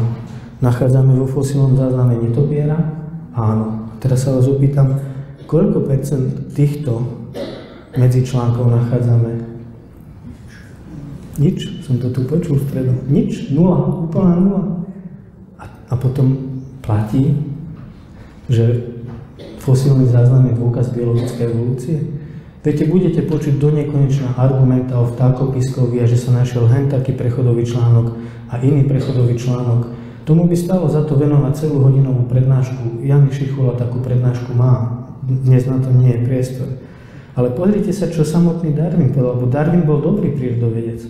On priniesol teóriu, ktorá je falzifikovateľná a Darwin povedal, si to prečítajme. Počet prechodových medzičlánkov, ktoré pôvodne na Zemi existovali, musí byť v skutku nesmierny. To nech nám neutečie. Musí byť v skutku nesmierny. No to je jasné, lebo pozrite sa, keď to je postupný prechod, tak 99,9% fosílneho záznamu by mali byť prechodové články a 10% piskor a 10% netopier. To je normálna logika, to je zdravé sedliacké uvažovanie. Nad tým netreba si robiť doktorát, to pochopí každý. A Darwin to dobre vystihol, musí byť v skutku nesmierny. To je pravdivý výrok. Prečo potom nie je každé geologické súvrstvie a vrstva plné týchto medzičlánkov? Geológia zaiste neodhaľuje žiadny takýto pozvoľne postupný organický reťazec. A toto je pravdepodobne najočividnejšia a najzávažnejšia námietka voči mojej teórii. Povedal sám Darwin, ktorý bol autor tejto teórie. Lenže v tých časoch bolo možné ešte toto obísť. Totižto paleontológia bola v plienkach. Nebolo prekopaných veľa horninových vrstiev. Vtedy ešte bolo možné povedať, tie medzičlánky sú v tých vrstvách, len my sme ich ešte nenašli, lebo sme neprekopali celú Zem. Odtedy ubehlo 150 rokov intenzívneho a extenzívneho paleontologického výskumu. Dnes už môžeme povedať, že sme natoľko prekopali celú Zem a tie vrstvy. Vieme to povedať nie preto, že by sme prekopali každú jednu vrstvu na každom jednom mieste na Zemi, ale pretože po 150 rokoch kopania stále sa objavuje ten istý vzor. Že sa nachádzajú organizmy, ktoré zapadajú do schémy, ktorá nesedí s touto schémou. A tak dnes už môžeme povedať, že tá námietka, že vo fosílnom zázname nie sú prechodové články a neexistuje empirický dôkaz pre biologickú evolúciu, tá námietka už je objektívna a už je reálna. Ale to by malo znamenať, keď robíme vedu poctivo, že teóriu biologickej evolúcie opúšťame. A prečo sme ju neopustili? Ja tvrdím, že z ideologických dôvodov, nie z vedeckých, z ideologických. A problém nie je len to, že nemáme dôkaz vo fosílnom zázname, respektíve naopak, že máme dôkaz, že neprebehla biologická evolúcia na Zemi. Totiž tak, keby sme zabudli na fosílny záznam a pozerali by sme sa na to čisto len z biologického pohľadu, tak musíme nájsť mechanizmus, ktorý poženie tú evolúciu vpred. A z bunky nám vytvorí organizmy, ktoré budú mať krídla, oči, čuch, zrak, sluch. Mnoho rôznych orgánov, ktoré sú veľmi dôležité. Či už je to metabolizmus, nervová sústava, dýchacia sústava, kostra, oporná sústava, svaly ako pohybová sústava. A navzájom sú všetky integrované. Niečo zmeníte a celý systém vám začne zlyhávať. Odkiaľ sa to všetko vzalo? Tak prvý pokus, ako to vyriešiť, bol klasický darwinizmus. Ten operoval len s náhodou a prírodným výberom, alebo prírodzeným výberom. To znamená, že v prírode sa dejú odchylky počas reprodukčného cyklu, ako sa rodia nové generácie.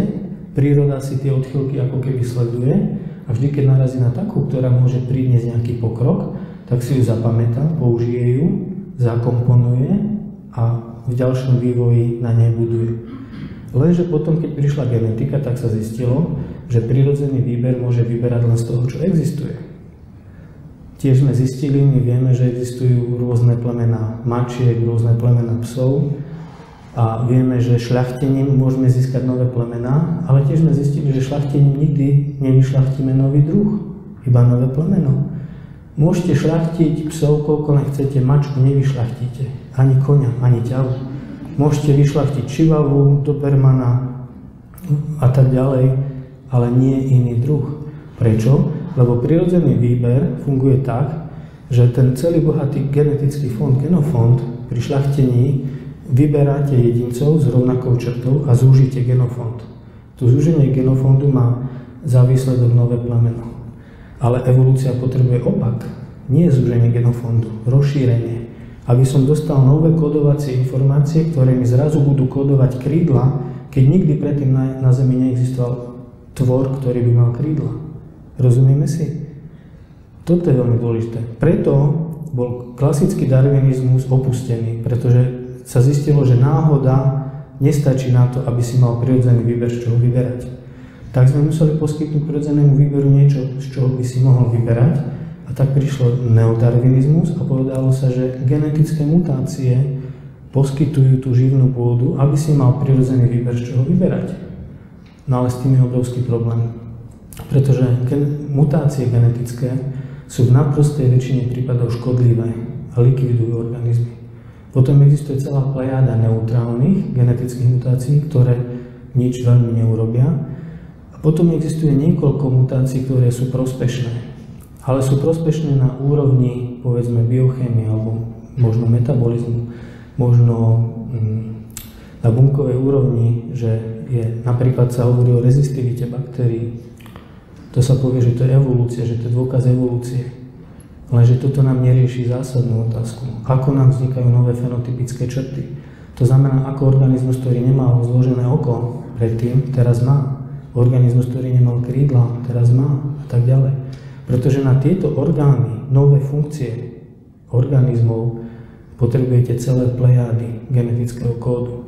A dnes sa veľmi dobre vie, že mutácie simultáne môžu vzniknúť dve.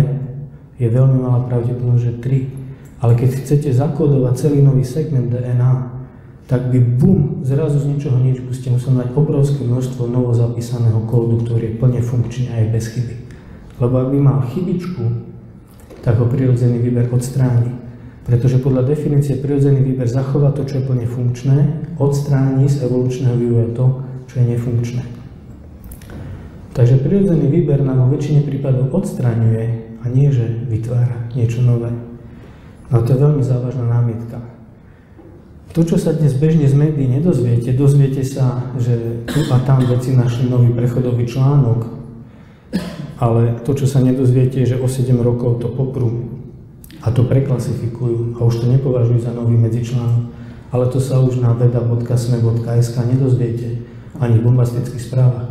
Vy sa to dozviete vtedy, keď to bolo vyhlásené, že sa našiel nový prechodový článok, a to sa dozviete raz za pár rokov opakovanie.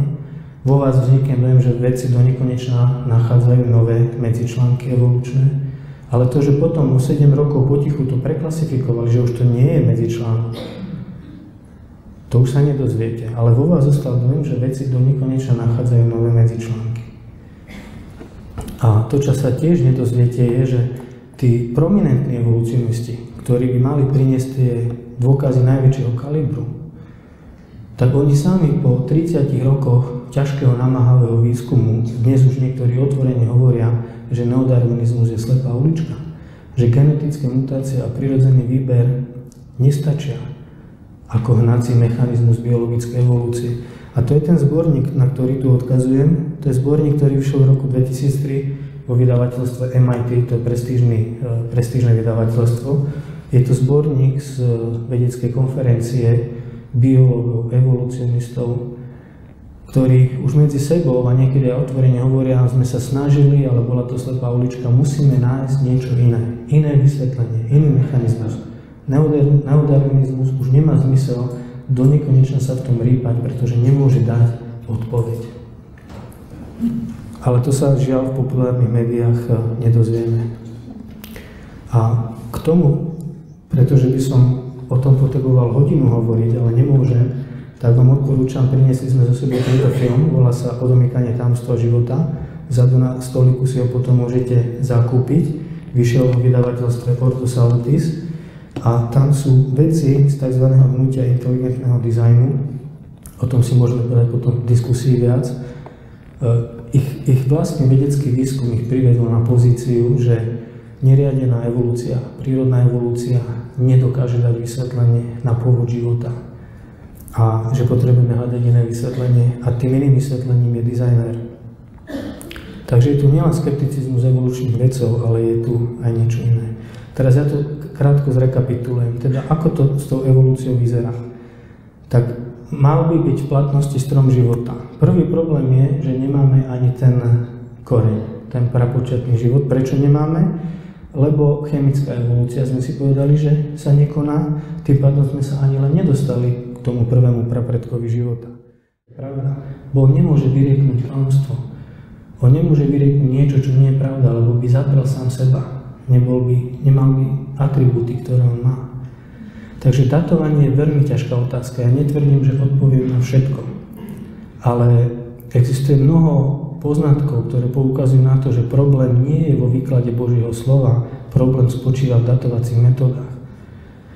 A nie je to len Tyrannosaurus rex a Hadrosaurus a žaby fosilné a uhlie.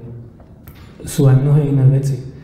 Len keď zoberieme taký fakt, lebo radioaktívne metódy nie sú jediné metódy, ktorými sa dá datovať vek Zeme. Zoberme si napríklad slanosť oceánov. Keď zvážime, že dnes vedecké poznanie nám prináša také poznatky, že rieky, ako pada dážď, tak vymýva z hornín minerály a rieky ich nesú do mora a slanosť oceánov rastie. Poznáme aj fakty, kde tá sol sa môže uvoľňovať, ale väčšinou sa akumuluje v oceánoch. A keď to veci globálne zrátajú po celej Zemi pre všetky moria, tak sa ukazuje, že tá slanosť narastá tak rýchlo, že keby bola Zem... Z datovania slanosti morí vychádza, že Zem môže byť staršia ako 2 milióny rokov, ak si dobre pamätám ten údaj. Proste dáva to limit na vek Zeme, ale určite nie 4,6 miliardy rokov. Ani 300 miliónov rokov. Rozumiete? Čiže ďalší vážny rozpor. Teraz Zem má byť 4,6 miliardy rokov stará, rovnako aj Mesiac. Je veľmi dobre známe, že medzi planétami, aj mesiacmi a planetami fungujú slapové sily a funguje slapové trenie. A to spôsobuje taký jav, že slapové trenie spôsobuje taký fenomén, že Mesiac sa vzdialuje od Zeme každý rok o približne 4,3 cm, tak nejako ten údaj. Každý rok je Mesiac na svojej obežnej dráhe ďalej o zhruba 4 cm. Keď to otočím dozadu v čase, tak je o 4 cm bližšie. A teraz pokiaľ môžem ísť, to sa dá spočítať pekne, lebo slapové sily to sú fyzikálne zákony, ale dá sa spočítať, že keď by som šel dozadu v čase, tak po 1,3 miliardy rokov by bol Mesiac a Zem by boli tak blízko vedľa seba, že slapové sily by tie telesa roztrhali na marné kusy. To znamená, že sústava Zem Mesiac nemôže byť staršia ako 1,3 miliardy rokov. Dodnes na toto neexistuje žiadna zmysluplná odpoveď. Ja vám poviem, že toto je moja obľúbená otázka a ja som raz bol na fyzikálnej konferencii, kde jeden kolega, ktorého dobre poznám, nebudem ho menovať, tak mal prednášku o tom, že ukazoval z jadrových metód, on je jadrový fyzik a prednášal, že oni spočítali, majú takú prácu, aj vyšla publikácia, že jadro Zeme vzniklo pred 4,5 miliardami rokov. A bola diskusia, ja som sa strašne hlásil, ale na mňa neprišiel rad, tak som sa ho potom opýtal až pri káve a som sa ho pýtal, počuj, no a čo slapové trenie, ktoré dáva limit veku Zem, Mesiac 1,3 miliardy rokov. No, to ti je strašne veľký problém. To je zásadný problém. No ale on to v prednáške vôbec nespomenul. Ako v prednáške zaznelo, že jadro Zeme vzniklo pred 4,5 miliardami rokov. A na to naozaj dodnes neexistuje. Existuje niekoľko, možno 5 zmysluplných teórií, ako mohol vzniknúť Mesiac a Zem. Každá z nich má vážne fyzikálne problémy a ani jedna z nich sa nevie vysporiadať s tým, že tá sústava kvôli slapovému treniu nemôže byť staršia ako 1,3 miliardy rokov. A o takýchto veciach sme hovorili ďalej a ďalej a ďalej. Tých javov, ktorými sa dá merať vek, je viacero. Nie sú to len radioaktívne metódy. Ale to poučenie je, že prevod pri tých radioaktívnych metódach z tých izotopov a z ostatkov cerského prvku je na vek používa množstvo predpokladov. Nevieme zaručiť, že tie predpoklady platia. Takže toľko, aby som nehovoril celý večer. Ak chcete niekomu poslať krátke súhrnné videjko, ktoré obsahuje stručný súhrn nevedeckých tvrdení evolucionistov, odporúčam vám toto kratučké 12-minútové humorne spracované animované videjko.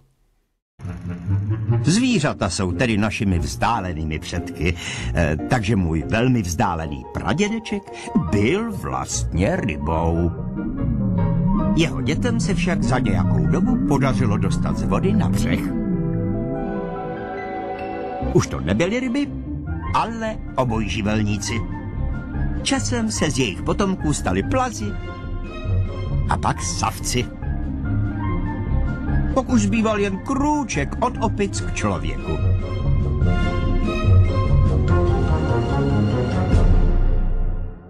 Všechno to samozřejmě trvalo miliony let. Jak prosté. Chtěli jsme mluvit o důkazech. V zemi se nachází spousty zkamenělin koster, neboli fosílií pradávných zvířat, která byla našimi předky. Stačí je jen vykopat. Ano, v zemi je spousta zkamenělin zvířat, ale některá vypadají podobně jako ta dnešní, jiná jsou jen leckdy větší. A nebo jsou tam zvířata, která už vyhynula, ale jak víme, že to byli naši předkové? Důkazem evoluce jsou takzvané přechodné články, skrze které se jeden druh vyvinul v jiný. Potvrzují, že člověk se vyvinul ze zvířat. Říkáte, že z ryb se stali obojživelníci? Ano, ale ne hned, nýbrž za miliony let postupným vývojem. Po malých krůčcích. Podívejme se na to ještě jednou. Stop. Co pak je tohle? Právě přechodný článek. Napůl ryba, napůl obojživelník. Důkaz evoluce. A našli se? No, něco se našlo. Třeba toto je Akanthostega. A zde Tiktaalik. Našli se ale jen kusé úlomky, jejichž někdejší podoba může být dílem evoluční fantazie. Každopádně nemělo by jich být nalezeno mnohem víc?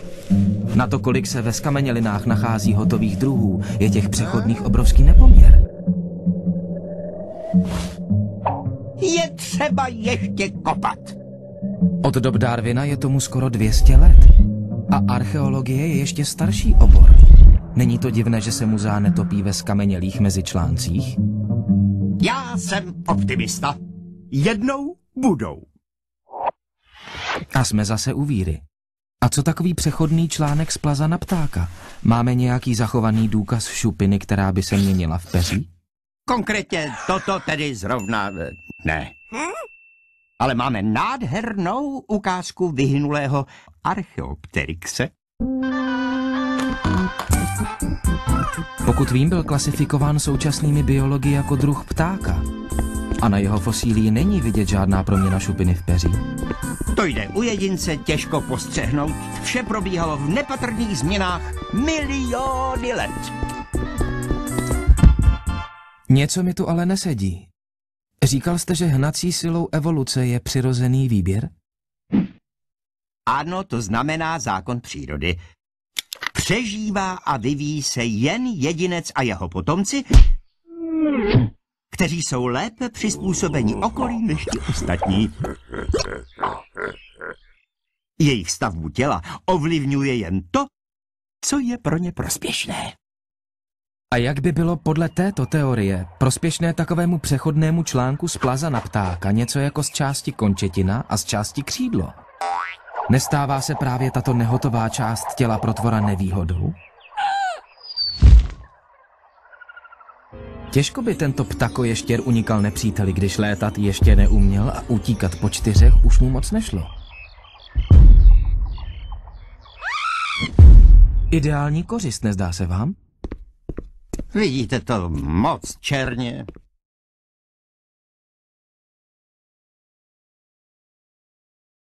Tiež by som vám chcel predstaviť veľmi zaujímavo spracované video s názvom Život, náhoda alebo zámer. Dnes, keď si zapnete v televízii prírodopisné kanály, ako som už spomínal, neustále máte v celom ich obsahu podsúvanú myšlienku evolúcie.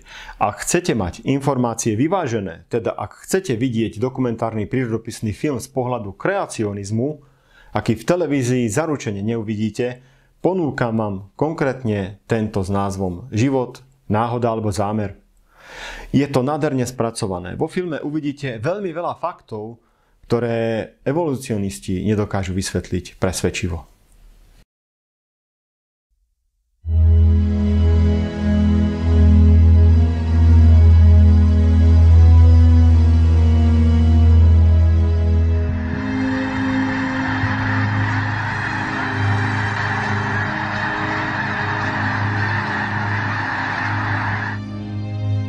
Ptáci patří k nejúchvatnějším tvorům na Zemi. Obdivujeme jejich nádherné barvy, jejich zaoblené tvary a schopnost létat s půvabem a lehkostí.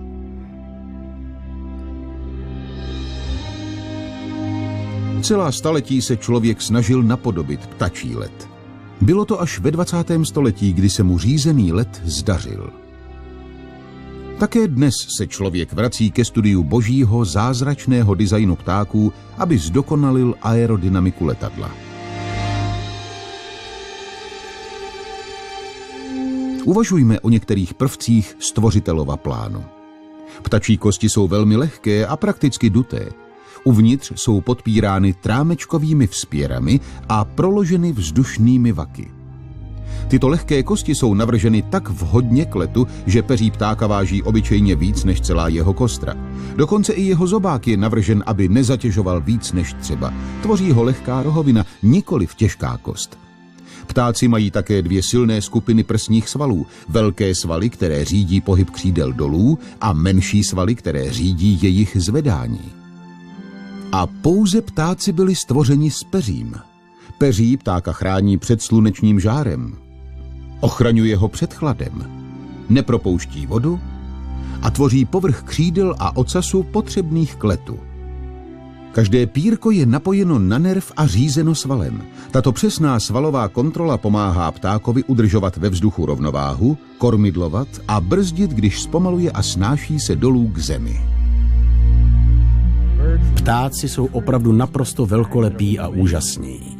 Jsou samozřejmě dobře známí pro své peří, které je mistrovským dílem pevnosti a lehkosti spojených v jedno.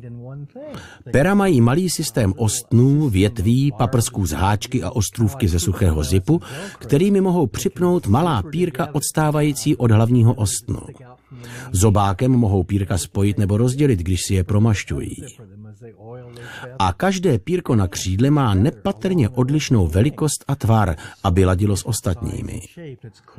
Je prostě nemožné, aby pírka vyrostla časem a náhodou. Jsou to divy, mistrovská díla a zázračné příklady stvoření.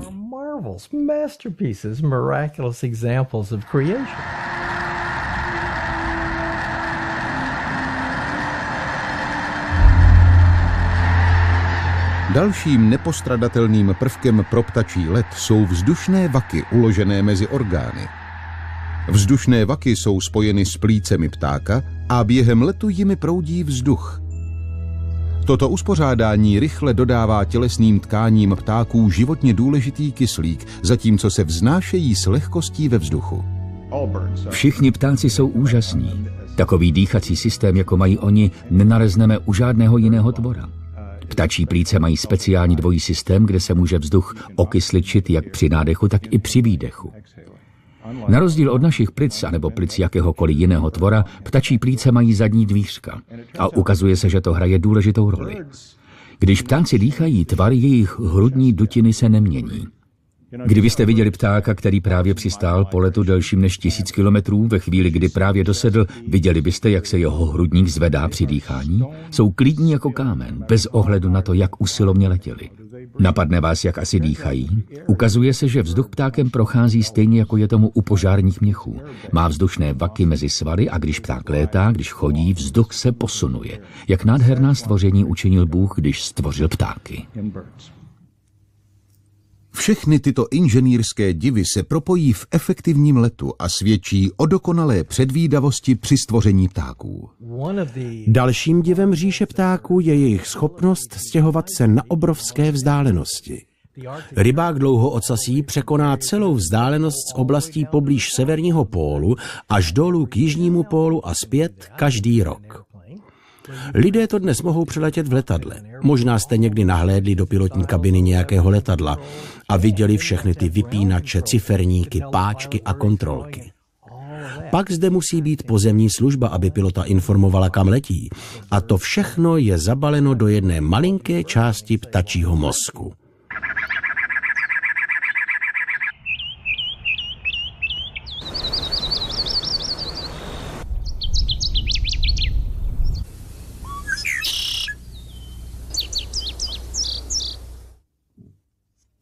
Bůh dal každému ptákovi jedinečné vybavení ke splnění jeho životního úkolu.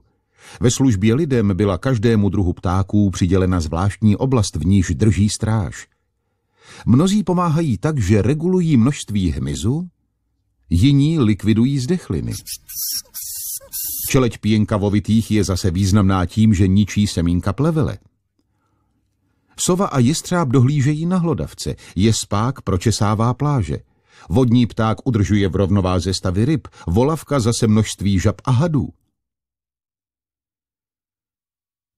Díky svým půvabným proporcím, úžasným aerodynamickým schopnostem a praktickým funkcím je každý pták svědectvím boží moudrosti a lásky. Zatímco se Bůh podivuhodně stará o ptactvo, vzpomeňte si na Ježíšovo ujištění, že my máme mnohem větší hodnotu než mnoho vrabců.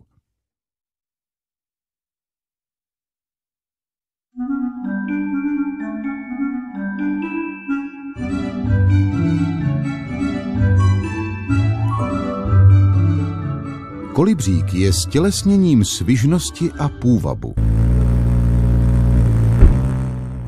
Nejmenší ptáci, jejich název je odvozen od bzučivého zvuku, který se ozývá, když mávají křídly.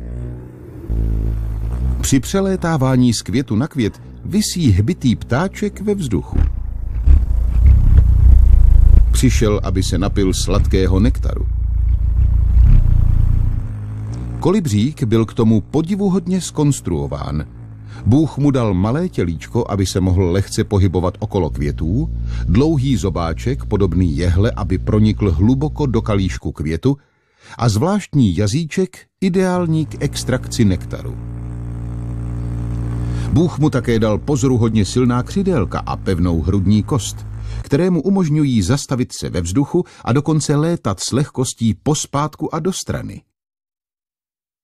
Všechny charakteristické vlastnosti kolibříků, dlouhý zobáček, zvláštní jazyček, jedinečné a rychlé mávání křidélky, museli samozřejmě fungovat současně už od začátku, aby mohl sbírat potravu k získání energie a tak přežít.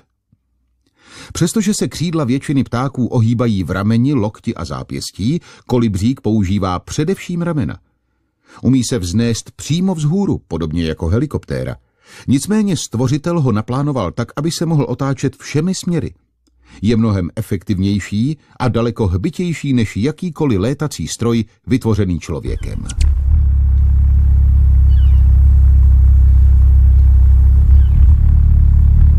Schopnosti kolibříka jsou fenomenální. Když se vznáší, mávne křidélky 50krát za sekundu.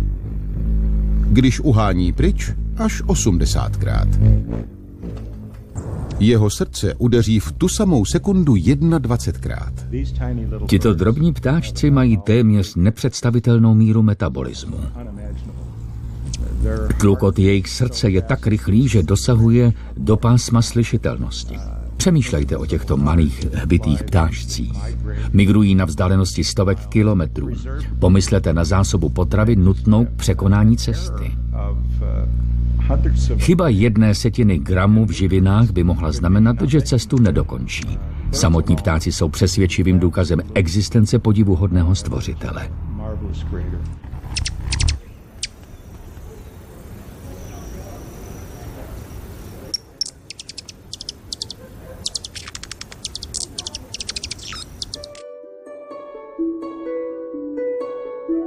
Hnízdo kolibříka je mistrovské umělecké dílo. Tím umělcem je samička. Ke stavbě používá vlákna kapradí, chmíří semínka pampelišky a jinou rostlinnou plst. Vnějšek je ozdobený lišejníkem a zpevněný pavučinou.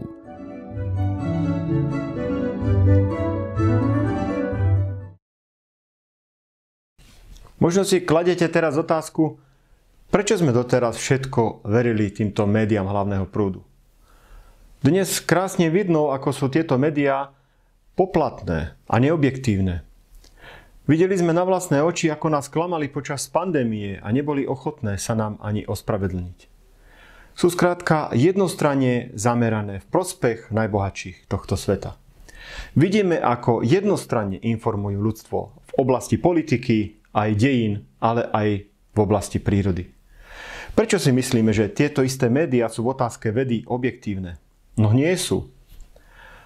Prehliadajú najmodernejšie výstupy a vyberajú si a prezentujú len to, čo im zapadá do ich globálnych zámerov. A dôkazov sú tisíce, len nemáme skadiaľ o týchto dôkazoch vedieť. Médiá hlavného prúdu disponujú obrovským balíkom peňazí, nakoľko ich vlastníkmi sú tie najbohatšie svetové korporácie. Preto dostať sa medzi ne médiám, ktoré by mali záujem predkladať len holé vedecké výstupy, je takmer nemožné. Ešte, že máme zatiaľ ako tak slobodný internet. Odporúčam vám teda na záver, pozrite si tieto odporúčané videá, prípadne si dohľadajte ešte iné informácie k tejto téme. Je to veľmi rozsiahla téma, nájdete veľmi veľa videí a článkov, čo sa týka tejto témy. Kdežto Boh je autor písma, ktoré je úžasné, ktoré je dokonalé, Boh je nekonečný. Chcel by som ešte vašu pozornosť zamerať na niektoré veľmi hodnotné videá. A častokrát ľudia hovoria, že Medzi ne radím napríklad veľmi dobrú sériu prednášok s názvom Stvorenie alebo evolúcia, ktoré odprezentoval Marián Tomášec. Vedľa videa, ktoré sa vám zobrazí na pravej strane, nájdete všetky videá zoradené do radu, ako ich on postupne odprezentoval. Pod linkami, ktoré som vám zobrazil aj na obrazovke a ktoré boli očíslované, vám prikladám ešte dolu v popise videa ďalšie videá k tejto téme bez poradového čísla. Sú to odkazy na ďalšie iné videá od Libora Votočka, Petra Vajdu, Pavla Kábrta, ale aj ďalších iných, ktorých som vo videu konkrétne nespomenul. Ktoré tieto dni aplikujú na milióny rokov, že hovoria o nejakých etapách, že nemuseli to byť 24-hodinové dni. Verím tomu, že sú to 24-hodinové dni a budeme si na to poukazovať behom ďalších prezentácií.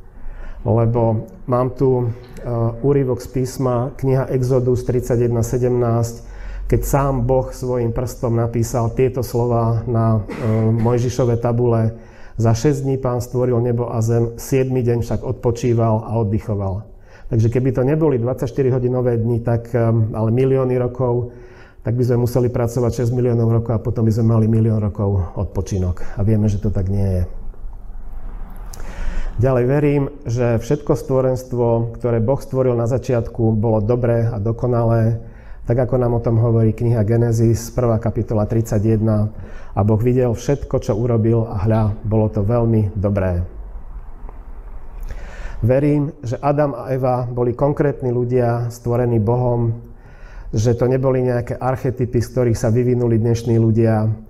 A písmo o tom hovorí takisto v 1. kapitole Genesis. Boh stvoril človeka na svoj obraz, na obraz Boží ho stvoril, mužské a ženské pohlavie ich stvoril. Verím tomu, že Adamov hriech priniesol na zem smrť, bolesť, trápenia a choroby. Hovorí sa o tom na viacerých miestach. Ja tu mám. teším sa na vás v ďalšom pokračovaní videa. Majte sa pekne.